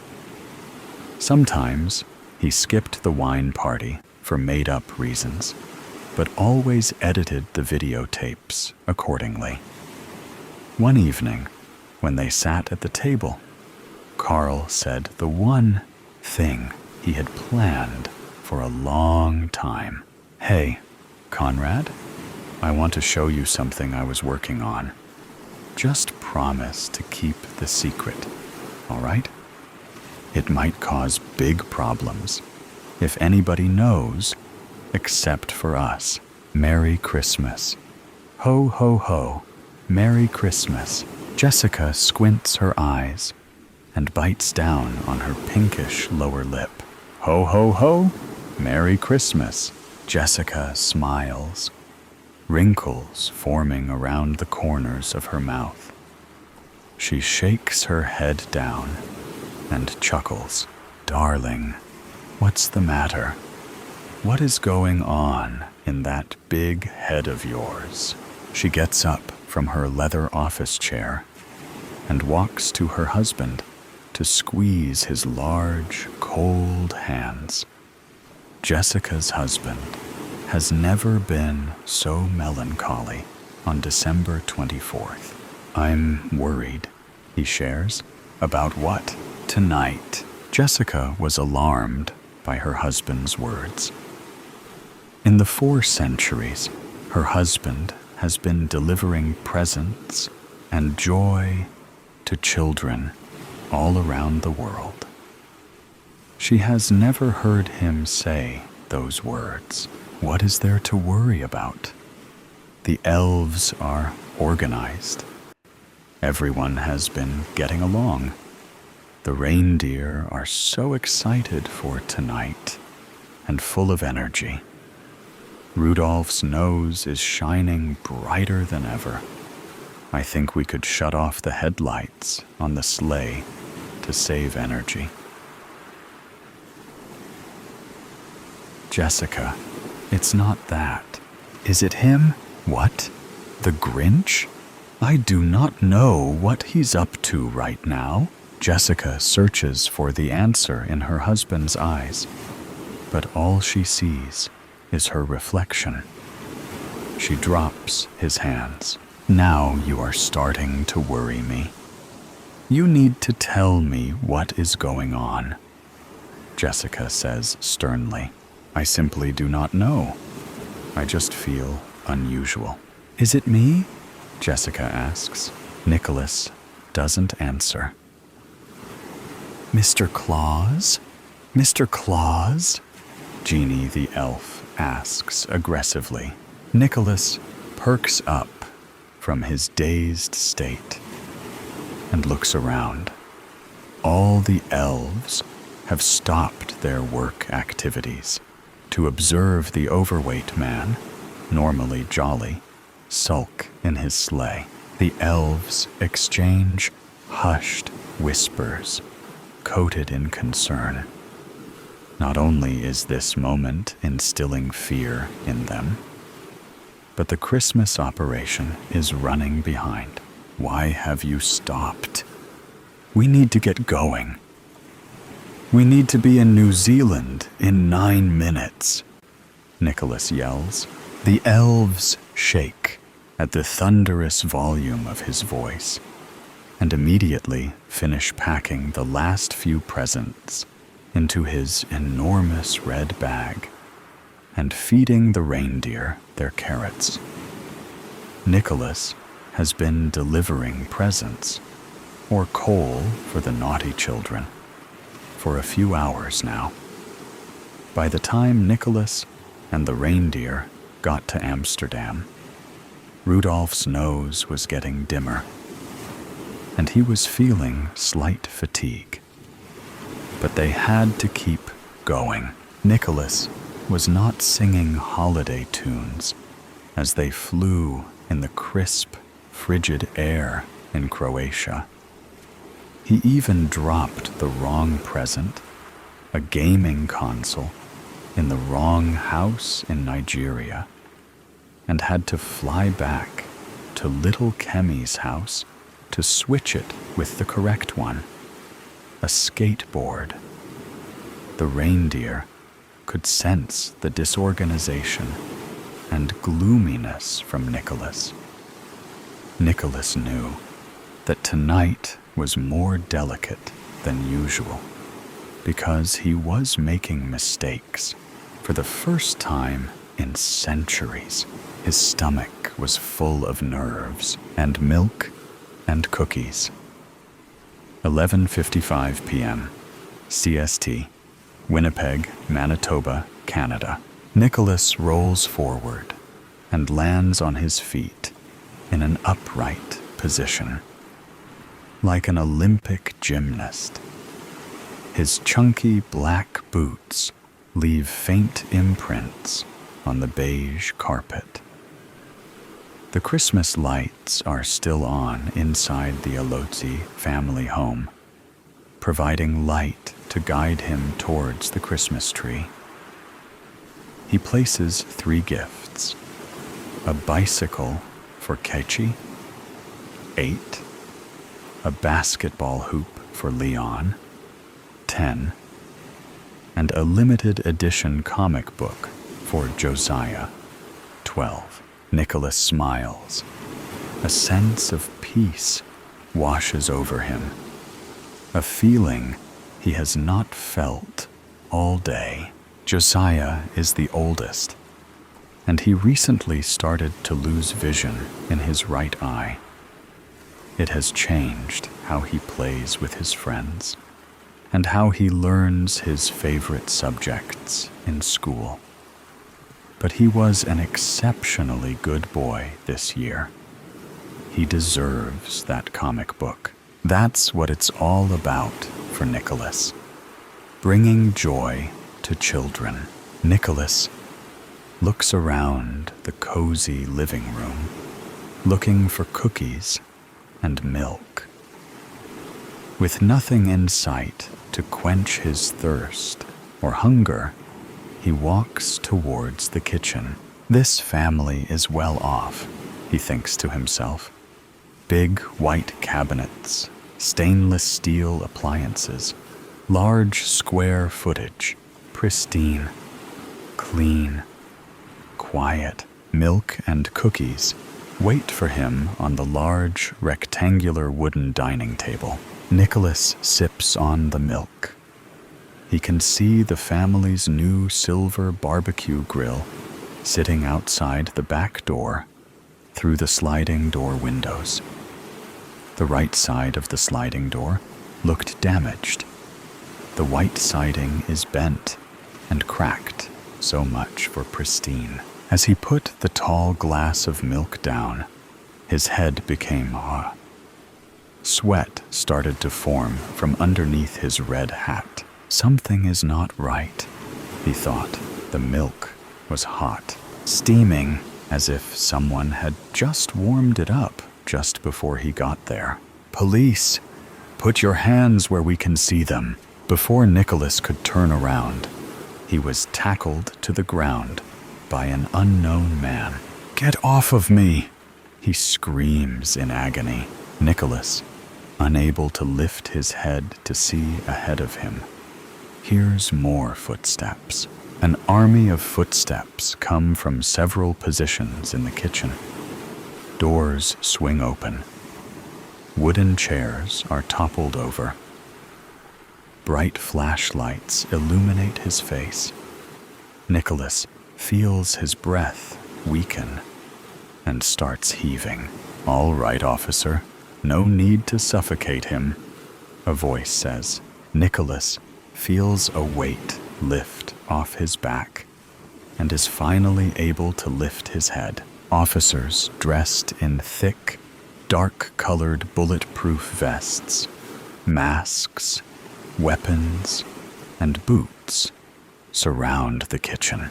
St. Nicholas, you are under arrest for trespassing, breaking and entering, animal abuse, and violating the labor code. 2 officers appear beside him to bring him to his feet and start to cuff his hands behind his back. These are preposterous claims, Nicholas exclaims. Sir, anything you say may be used against you in court. You have the right to remain silent. I am not a criminal. I am Santa Claus. Nicholas wiggles frantically in his cuffs. If you arrest me, millions of children will not get their Christmas presents. I need to finish my job.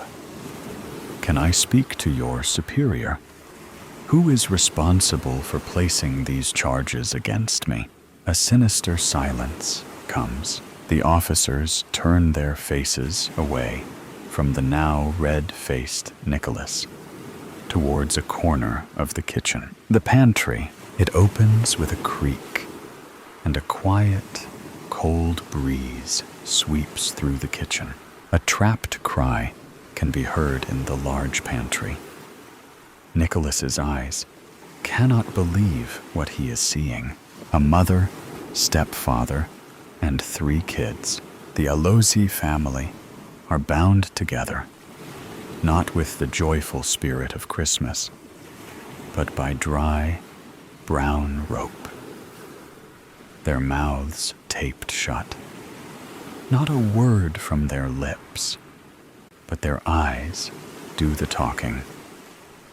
Desperation and fear reeks from the sweat that covers their heads.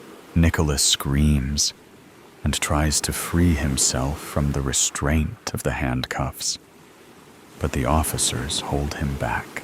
"I wouldn't try that if I were you," a familiar voice sounds. But Nicholas cannot quite put a finger on it.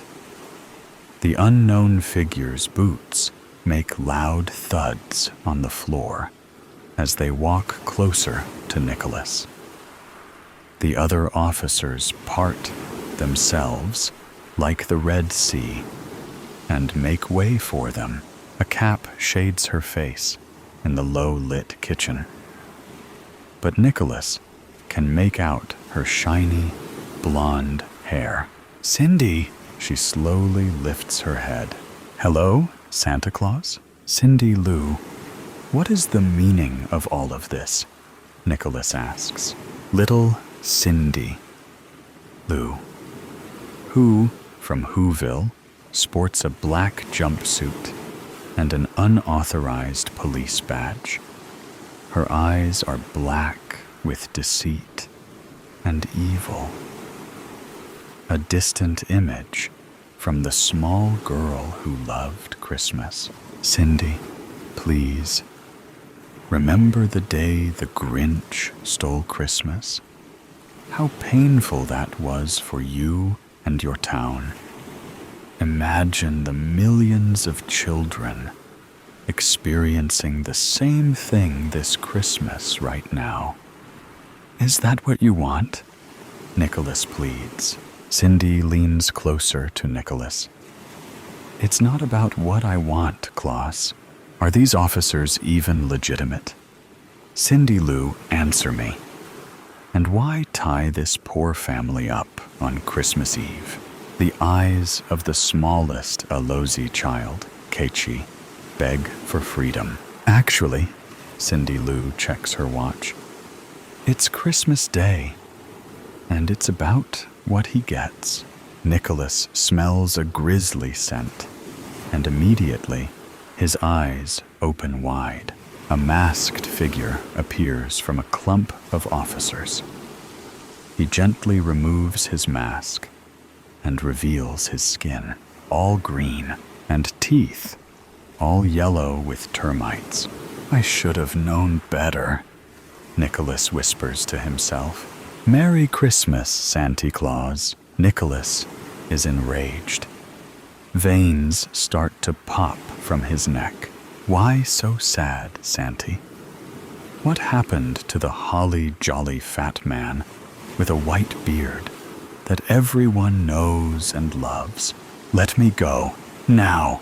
No, no, no, no, no can do, Santy. Nicholas uses his large body to push the officers, if they even are real Canadian authorities, off him. They fall to the ground, but Nicholas is still surrounded by several angry officers, ready to take him down. Cindy waves her gloved finger, instructing the officers to pounce on Father Christmas. A struggle ensues, and Nicholas is forced to the ground again. He fights with all his will, yelling and kicking with the most power an almost 2,000-year-old man could. "Stop resisting," one officer demands. "You need to comply, sir," another one says. "Punch his fat belly if you need to. Or even better, kick his head," Cindy commands. Nicholas weakly lifts his head, and his fearful eyes drift towards the vile, green-skinned monster beside Cindy. He shows all his 55 crooked, revolting teeth. A bad banana. Suspect has his hand on a weapon, the monster shouts. Nicholas furrows his bushy eyebrows in confusion.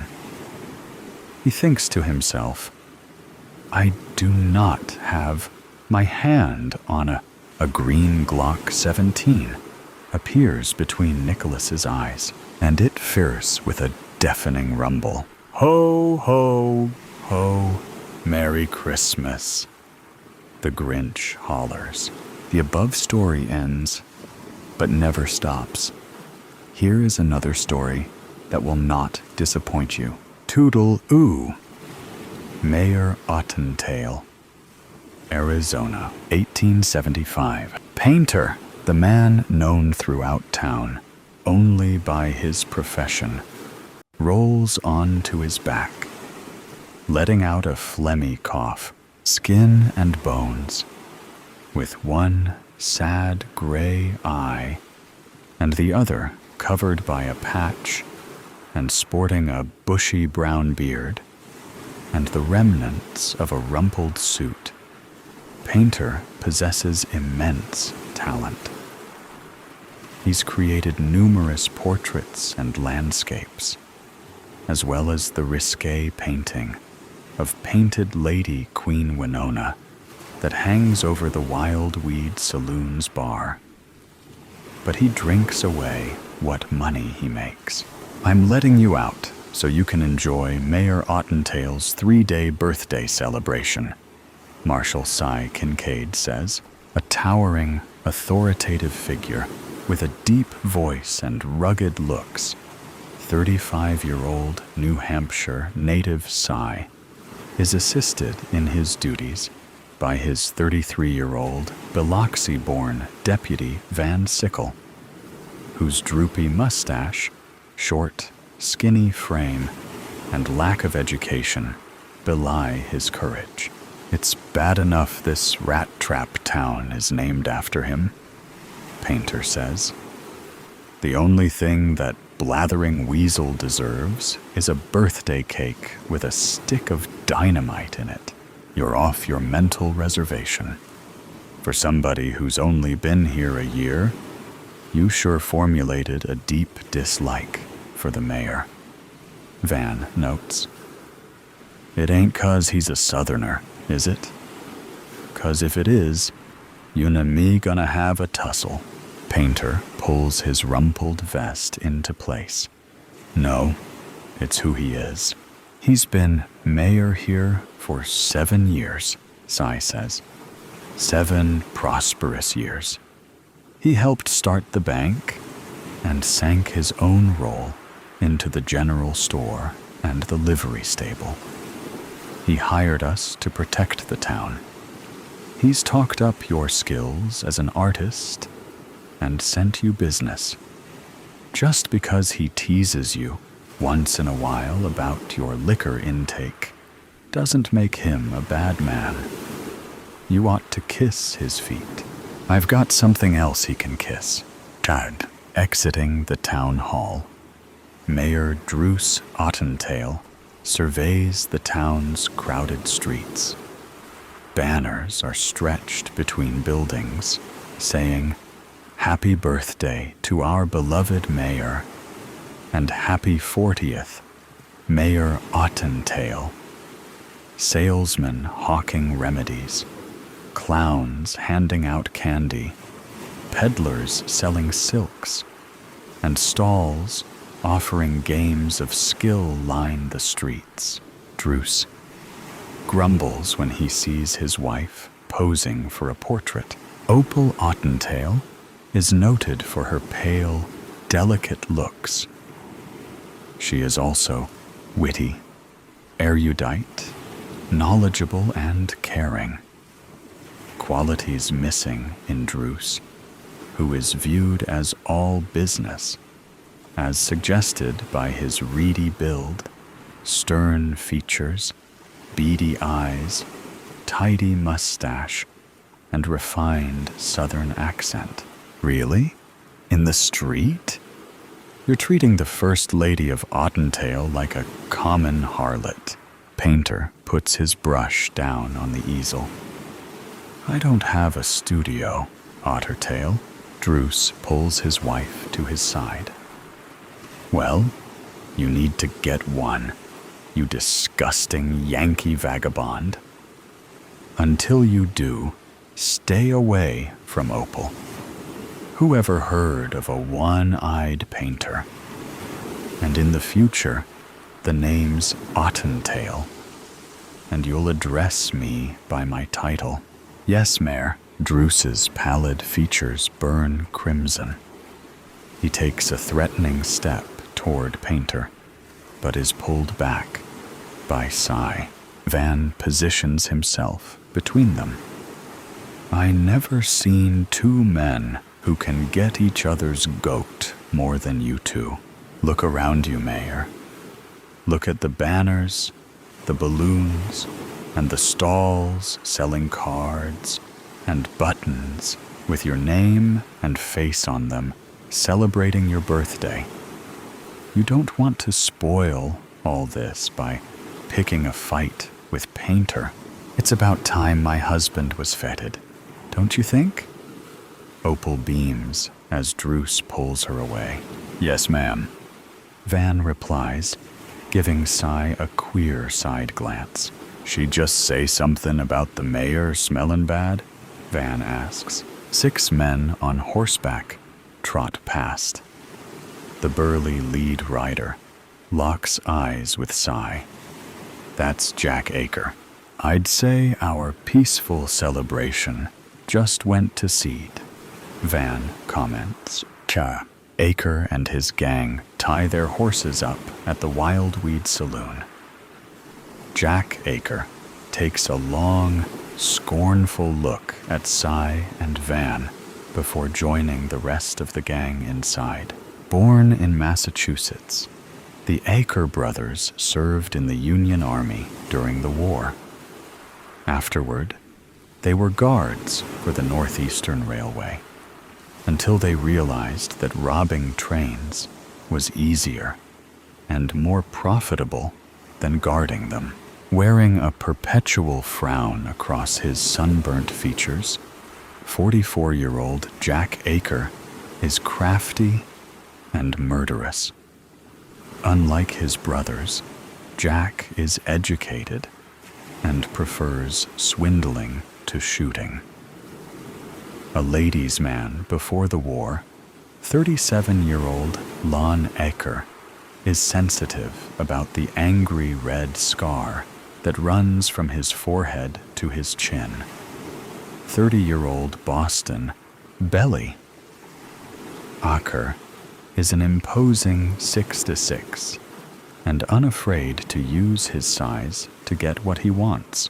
Riding with the Akers are their scruffy 17-year-old cousins, Les and Stanley Tremaine, who have fallen in love with the outlaw life. Them hard cases is here for one thing, skullduggery, Van says. 6 again 2.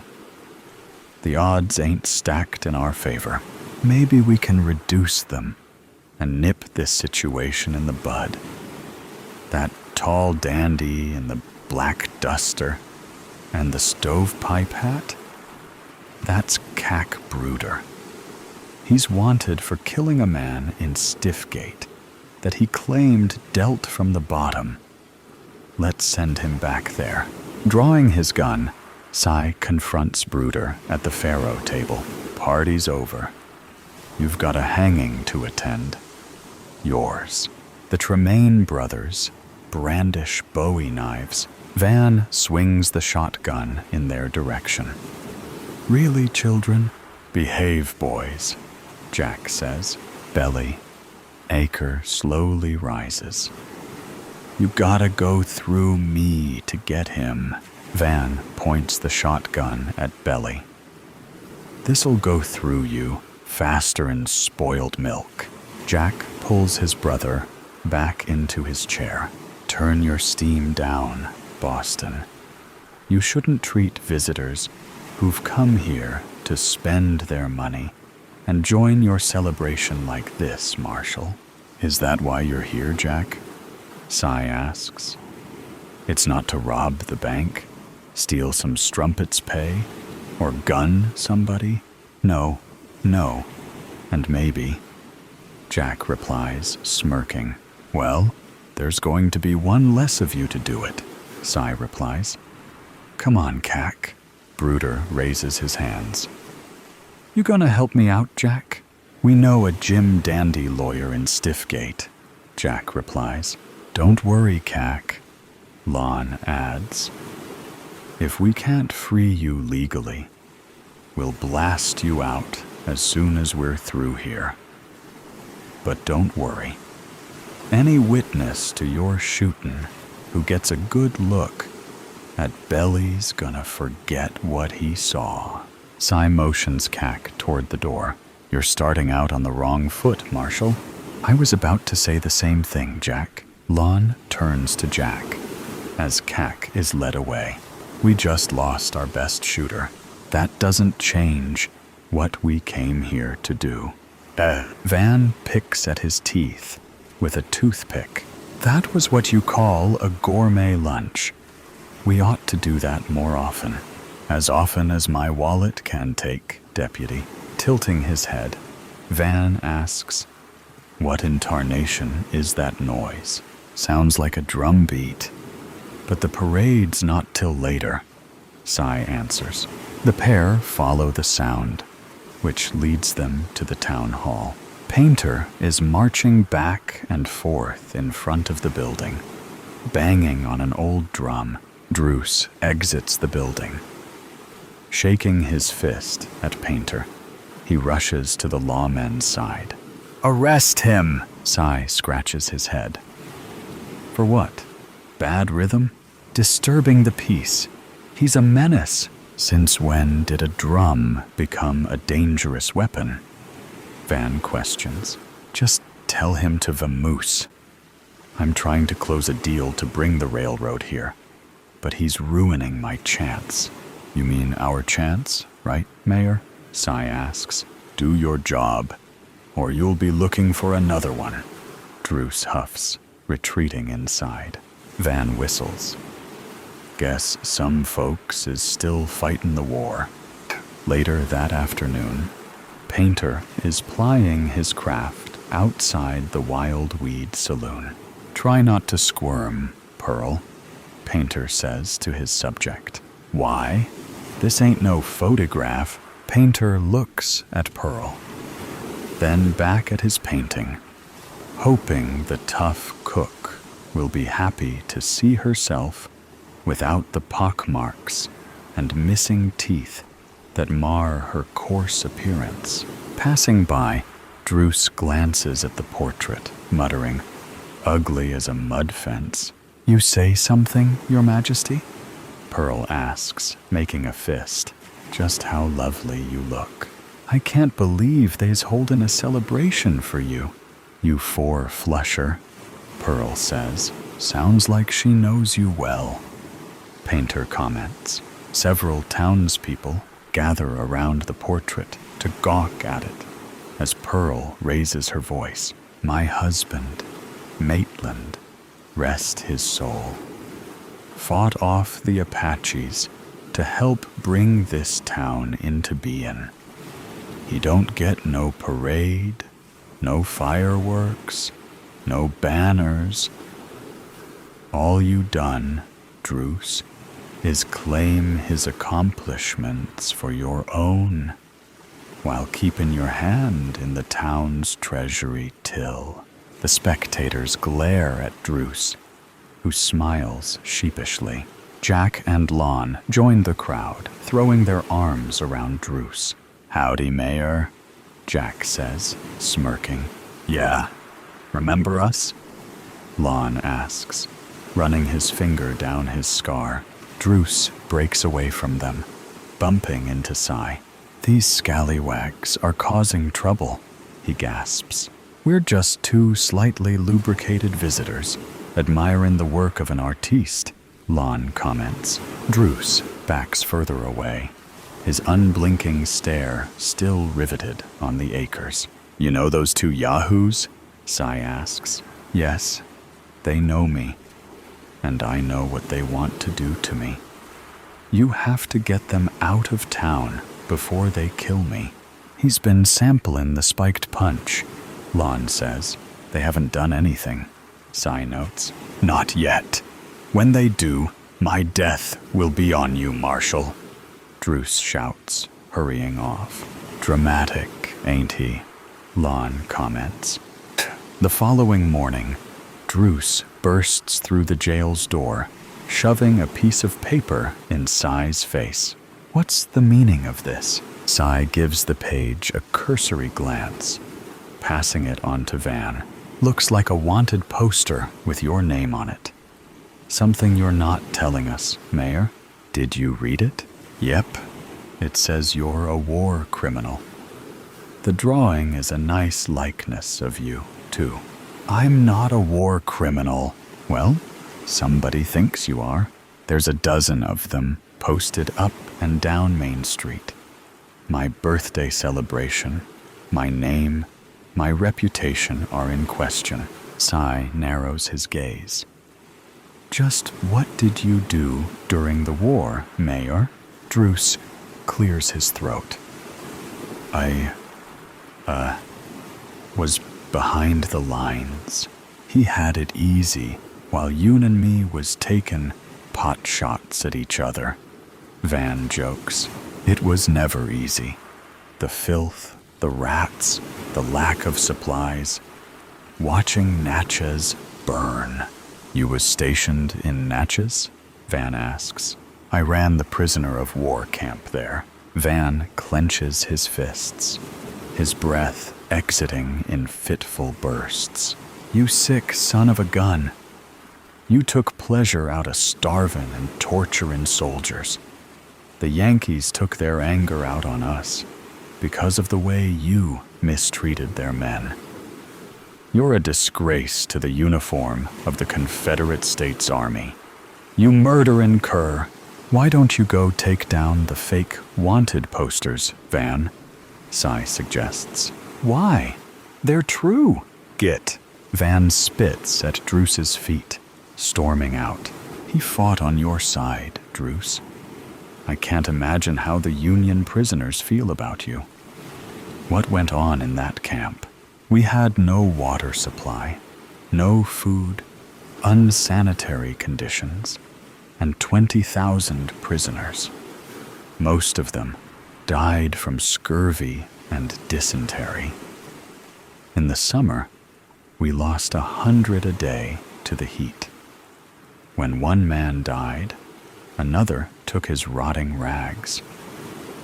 The prisoners were always trying to escape, so we had to resort to extreme methods. Anyone who got too close to the fence was shot. The boys, the drummer boys, they weren't going to survive anyway. So, you murdered them?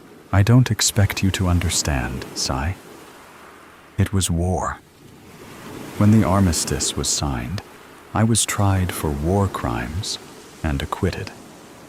Jack and Lon Aker were two of the prisoners who attended the trial. They swore vengeance, that I'd pay someday, and they are here to collect. Standing at the side of the podium, Sai elbows Van, pointing at the Aker gang.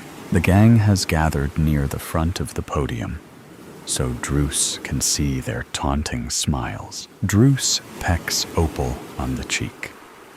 Shuffling papers, he begins his speech. The war against the states was hell, he says, looking at Jack and Lon Aker. Each of us lucky to survive left a piece of us behind on some battlefield, some hospital, or some prison, Jack shouts. I still wake up in a cold sweat at nights, yelling the names of the Union soldiers I had to kill. You mean murder? Jack grumbles. He doesn't have nightmares. He gave them to us, Lon adds. An eerie silence permeates as the crowd waits for a stunned Druce to respond. The crowd jumps, then laughs as a succession of firecrackers explode near the stand. Druce cringes behind the podium. Realizing he's unharmed, he slowly rises, grinning nervously. Opal lies on the floor next to him, writhing in pain. Who would want to hurt my wife? Druce asks. Not Opal? You? Sai grimly declares. She was lucky, though. The bullet passed right through her arm. You think they were aiming for me, after what you told me? Yep. We found a rifle across the street in a second-floor room of the hotel. It's a standard Henry rifle used by soldiers. It could be owned by any one of us, including the Akers. I remember seeing Aker and his boys. They were standing in front of us, Druce says. Looks like you got more enemies than we thought, Mayor. Chan. That evening, Druce sways as he sits atop the bar, his storytelling embellished by the strength of the liquor he's been drinking for the past several hours. It's about time the mayor ran out of yarns and out of steam, Van says. I'm tired of babysitting this blatherskite and having to stick him like a leech. Sai scans the room. It's the last night of his celebration. He's going to suck as much flavor out of the moment as he can. I just wish he'd picked a less public place to do it in. And we had those blue bellies trapped in the valley. It was a turkey shoot. The doors swing open. Jack Aker and his gang saunter in. Jack acknowledges Painter with a nod, quickly moving on. The Tremaine brothers thread through the crowd, moving to Druce's right side, while the Aker brothers gather left of the mayor. I could hear Dixie coming from the band. How could you hear it above the screams of the prisoners you tortured? Lon asks. Oh, he could, brother, Jack says. Because they don't write songs about cowards. Toodle-oo, Mayor, a gunshot echoes throughout the barroom. A bullet buries itself in the pillar next to Druce's head. Sai pushes Druce off the bar. Druce falls behind it, curling up underneath it, out of everyone's sight. Sai notices that none of the Akers have drawn their weapons. Growling like a mad beast, Belly swats everyone in his path aside. Grabbing Sai, he puts him in a bear hug, crushing him. Let me go, Belly. Sure, when you're dead. Reaching for his gun, Sai jams it between them, firing 3 shots. Belly releases him. Backing away, he laughs at the blood spurting from his chest as he falls face first. Jack and Lon reach for their guns. Lon fires at Sai. His 2 bullets strike Le Tremaine, killing him as he runs in front of Sai in an attempt to escape. Stanley Tremaine reaches for his Bowie knife, intent on throwing it at Sai, but a sea of panicking customers knocks the blade from his hand, and he's pushed out the back door. He doesn't return. Sai fires 2 shots at Lon, who drops his gun, falling backward. Hiding behind a pillar, Jack hits Van on the forearm with a slug from his Colt. cradling his shotgun. Van returns fire, splintering the pillar. A second blast blows a now exposed Jack off his feet. Druce greets Cy on the street the next morning. They watch a crew of men pulling down banners and sweeping up the celebration's confetti. How's Acre? Gut shot and about ready to join his brothers in the mortuary. I'm going to Doc's office to see him now. I hate to owe a Yankee, but thank you, Marshal. It's nice not to have to look over my shoulder anymore. I'm so happy. I think I'll have that reprobate painter paint my portrait. Toodle-oo. Jack grabs Cy's hand as the pain sears through his body. You know what I regret most? That a Reb finished me. You carried the pain of being in Ottentail's prison for 10 years. Why try to kill Druce now, Jack? We were paid to create a ruckus during the mayor's speech. The man who hired us decided he was going to kill Ottentail. He shot Ottentail's wife by mistake. Then he wanted to kill Ottentail while he was drunk in the saloon. He missed again. Everybody, including you, thought me or one of my brothers had pulled the trigger, so Belly decided to act first. He should have left the killing to us. Who hired you? Jack wheezes heavily. A broken man. He was a prisoner with Lon and me in Natchez. He was a clean-cut, handsome kid, a drummer boy during the war, never even shot a gun. I almost didn't recognize him when he rode into our camp last year, all thin and grizzled. Ottentail had made an example of him, whipped him, stuck a hot poker in his eye, and left him for dead. The Rebs buried him alive outside of the camp. He dug his way out and crawled back to the Union line. The loud report of a shotgun blast sounds in the street. Opal's scream sends Cy scrambling to the window. Help! Painter just shot my husband. Thank you for being here to listen with me. Let's enjoy the new story together. Thank you for being here to listen with me. Let's enjoy the new story together. A Day to Remember. Francina Tutiliogi sat up in bed, holding on to dear life the photo of the man who melted her heart, Troy Edwards. It was the night before the big day, the biggest day in her life, where she was going to walk down that aisle and say, I do, officially becoming Mrs. Troy Edwards. It was the moment her family had been awaiting, including all her cousins, distant and close, from all over the town. As she glanced at the photo of the striking young man, his golden hair that was slicked back, and ocean blue eyes that possessed serenity in them, with whom she'd spend the rest of her life, she sighed dreamily as she began to reminisce about the first time they laid eyes on each other.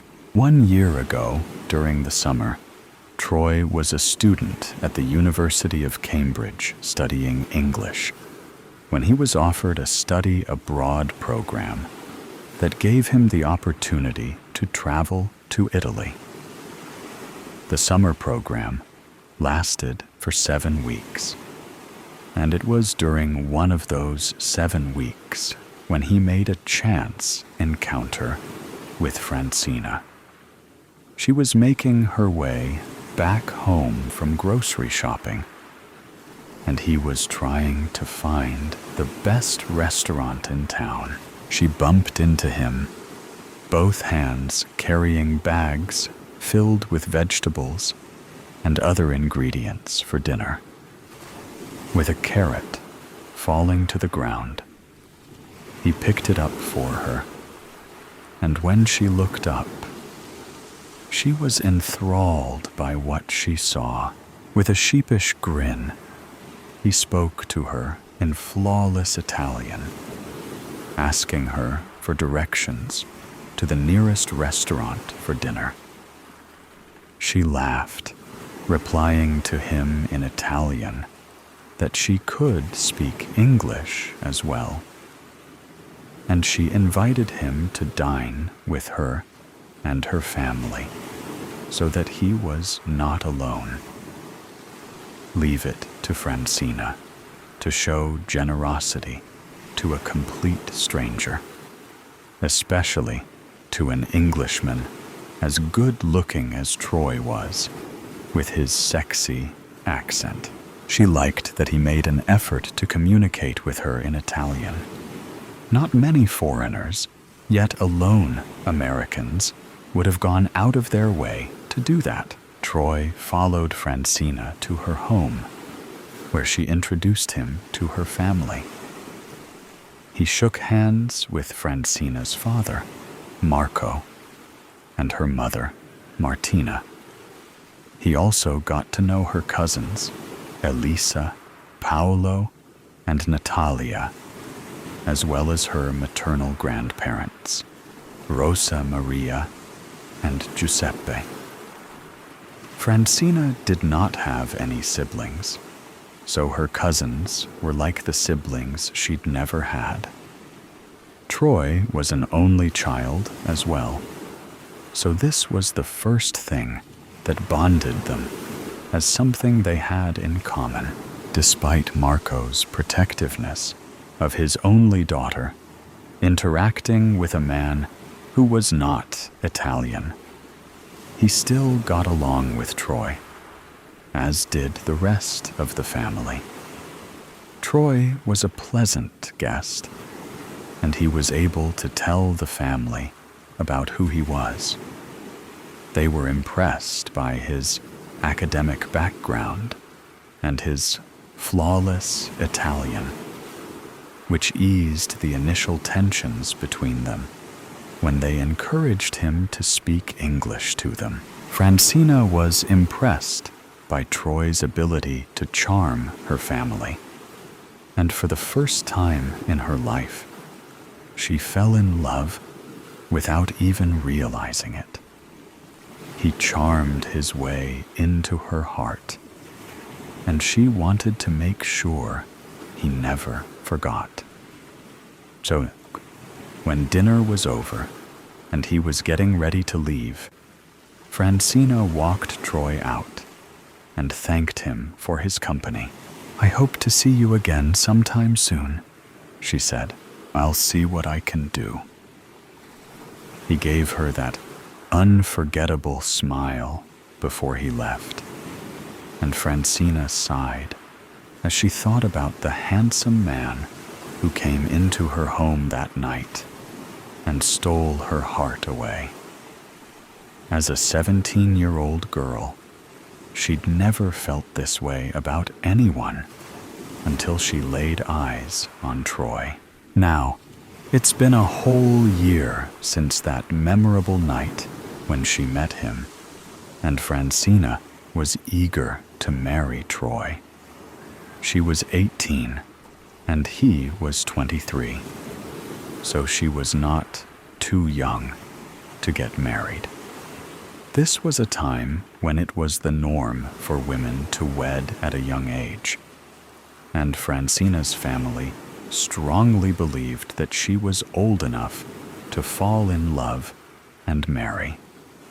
In their eyes, she was no longer a little girl. Marco realized this when Troy came over last week and asked for his permission to marry his beautiful, precious daughter.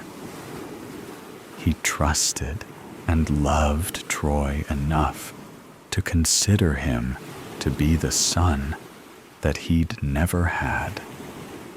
And he eventually offered the young man his blessing to wed Francina. The next day, Martina and Rosa Maria accompanied Troy to the jewelry store to find the most beautiful ring for Francina, which took them an hour until he found the perfect one.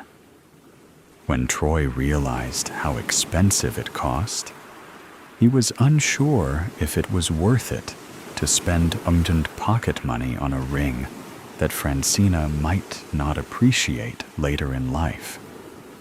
He was not employed at the moment, so this would pose a potential financial threat. Rosa Maria, giving him a sympathetic smile, suggested, "I suppose it would be better if you could just give her mine instead."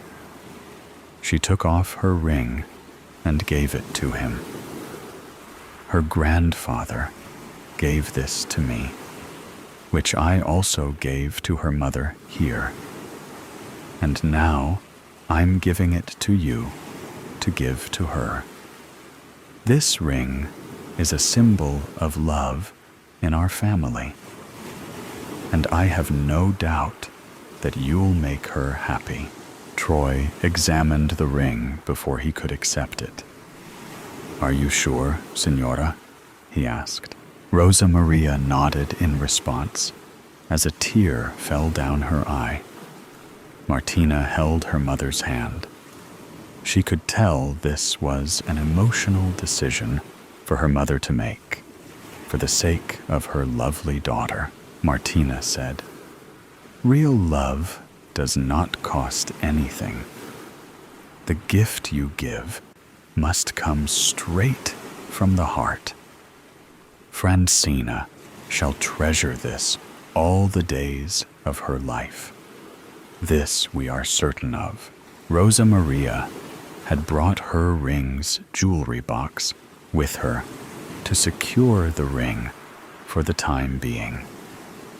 The three of them thanked the store owner for her time before they departed, and Troy's decision was set. He was going to propose to Francina that evening during dinner. That evening, Francina was wearing a lovely aqua blue dress, looking as stunning as ever. She was elated to see Troy join her for dinner, for two at her house, and here he was, dressed in a suit and tie. She didn't know it, but he had the ring in his pocket for safekeeping. He would take it out during dessert time, but for now, it was time to enjoy the main course, while a musician that her mother hired played gentle, romantic music on the piano. When it was time for dessert, the maid came to collect their dinner plates so that the cook could serve the tiramisu and panna cotta. Francina's favorite dessert since childhood was panna cotta, so it was a miracle that the cook could read her mind by providing her favorite dessert. The main course wasn't all that bad either, but the dessert was the best part. Troy held Francina's hand and gazed lovingly into her chocolate-brown eyes. "Have I ever told you how beautiful you looked tonight?" he asked in a smooth voice that caused her heart to beat. "You tell me that all the time," she replied with a giggle. "Well, that is the truth, and I'll never let you forget it. I love you, Francina. I can't explain it, but you mean the world to me. I've never met a woman as beautiful as you. I never felt this way about anyone else before, if you can believe it." Francina smiled. She believed it. He was her first and only. I love you too, Troy. I love to spend time with you. And I love how happy you make my family. Their happiness is important to me too. Thank you for opening my eyes and my heart to see what true love is. I do what I do best. He grinned as he made his bold move by getting down on one knee and taking out the ring. And this is the best thing I'll ever do. I want to spend the rest of my life with you, Francina. I know your family must think that you're much too young. But for me, this feels right. I don't wish to wait a minute longer. Life is short and precious. Precious, just like you. A tear of joy ran down Francina's face. For a second, she thought she was dreaming, but she was not. This was reality. Troy Edwards was really proposing to her. Troy, she began. Shh, don't say anything yet. I love you with all my heart, Francina. Your family has been generous and kind to me, especially your father. He gave me his blessing to ask for your hand in marriage. He loves you and is rather protective of you, which is a great thing because it means that you come from a loving family who want nothing but the best for you. They can agree that I'm the best for you, right?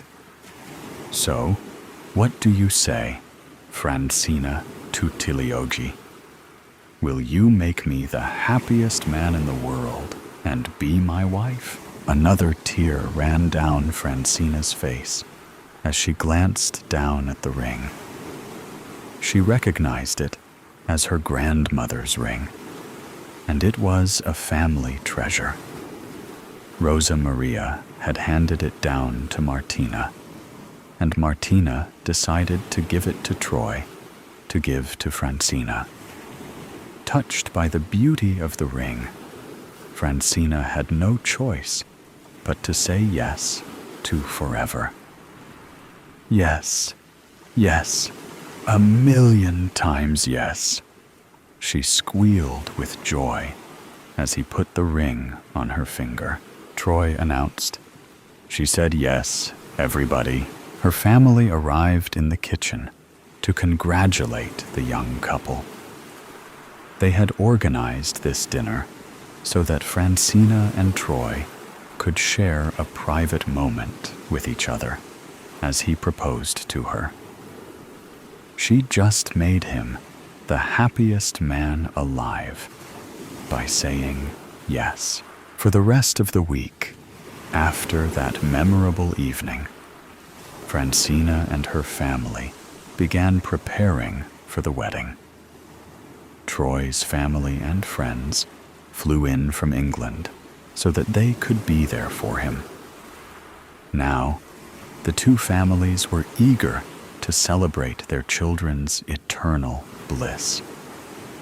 The night before the big day, Francina sat up in bed as she glanced at Troy's photo on her nightstand, reminiscing about the first time she met him, and her fears were eased.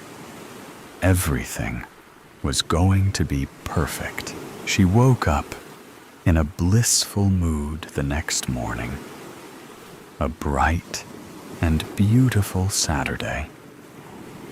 That morning, her family was cheerful as they worked with the photographers and makeup artists to capture as many photos of the bride-to-be as possible.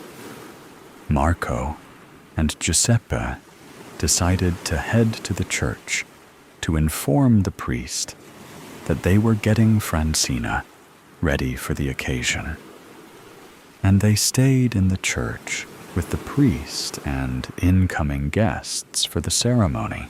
The women remained in the house with Francina, along with her cousins, for moral support as she wore her elegant, long-sleeved, V-neck lace gown.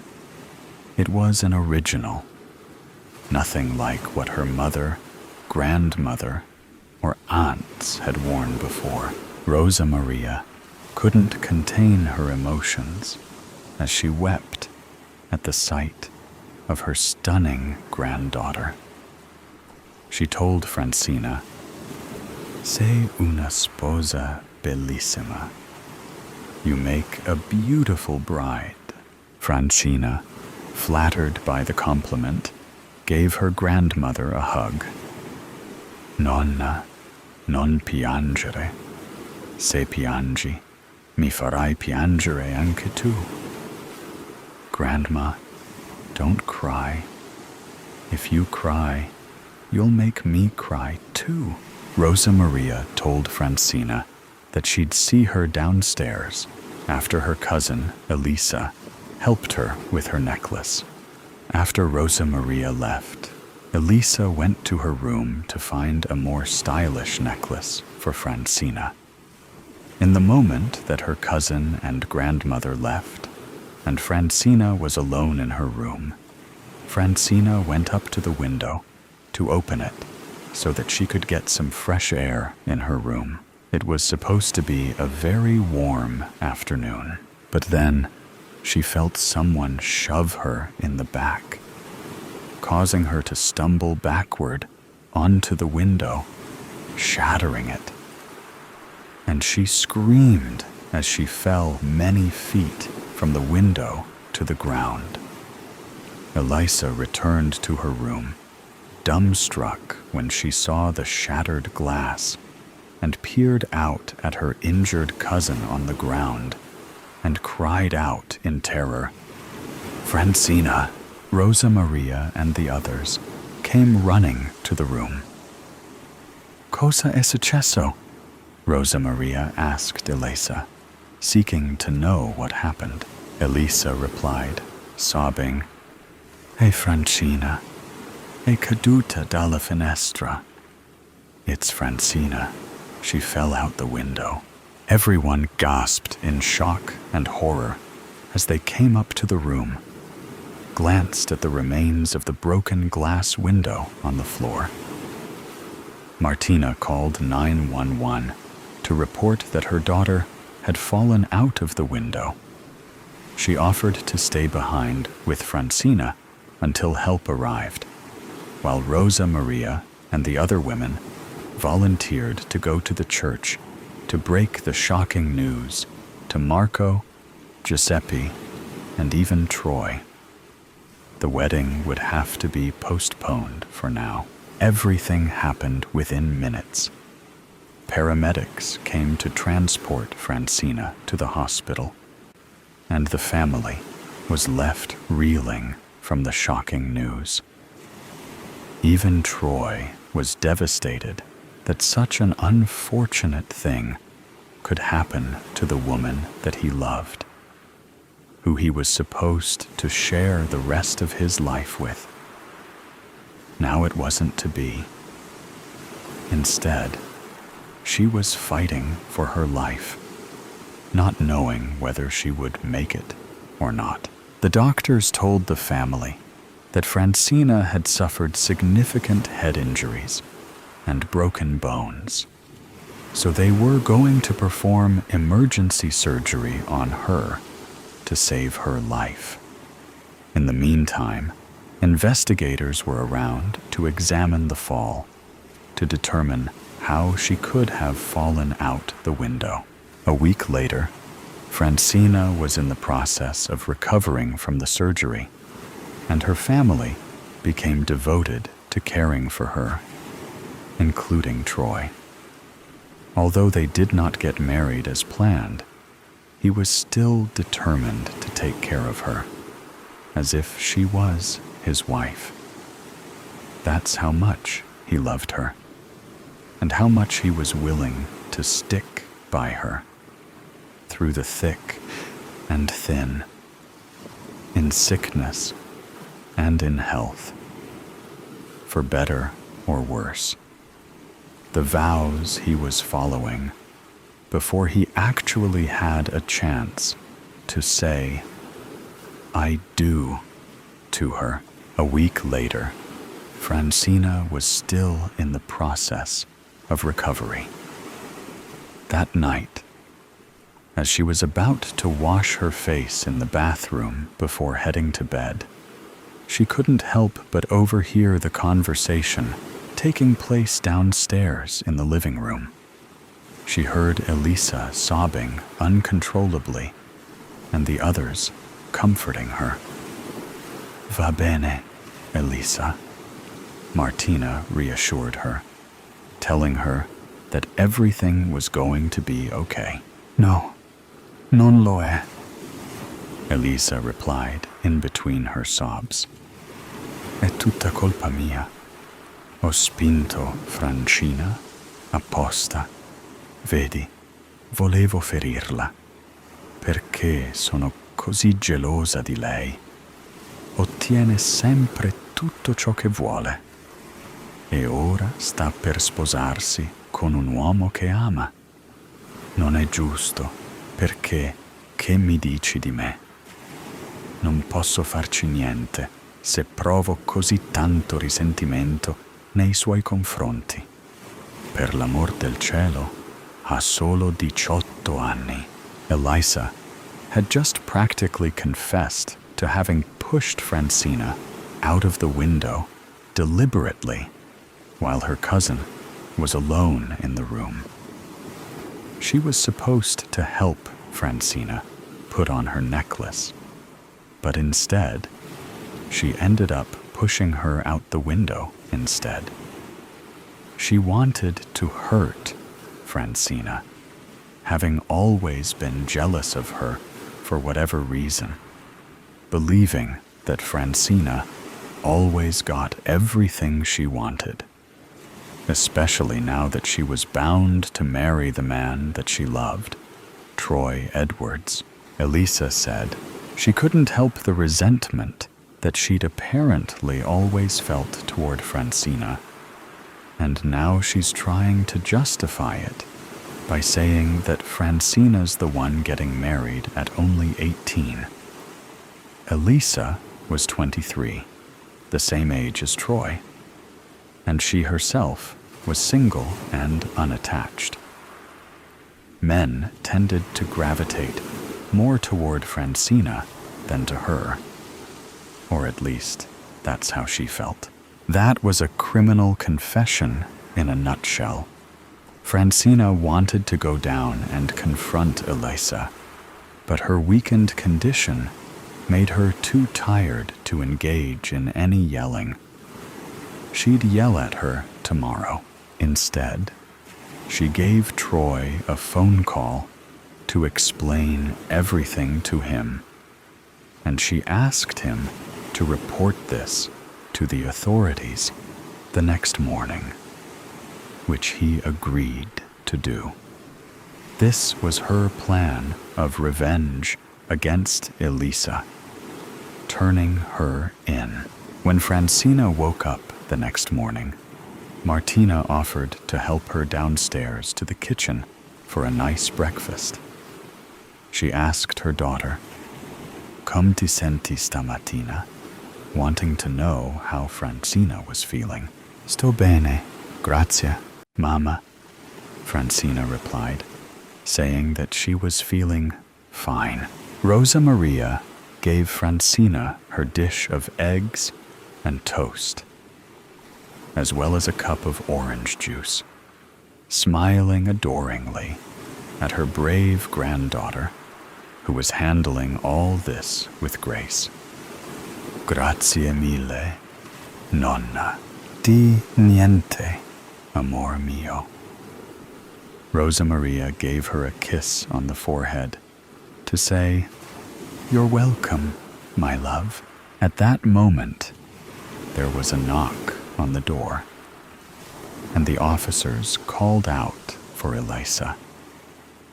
Elisa introduced herself to them as they informed her that she was officially charged with assault toward Francina by shoving her out the window. Elisa sobbed, apologizing profusely to Francina and the others, although there was very little her apologies could do now. With delightful smiles, the whole family watched her being escorted by law enforcement. And for the first time in her life, Francina felt victorious toward her bitter, vengeful cousin, who was now going to face the consequences of her terrible actions. So today's story has come to an end. Or perhaps it never really ended.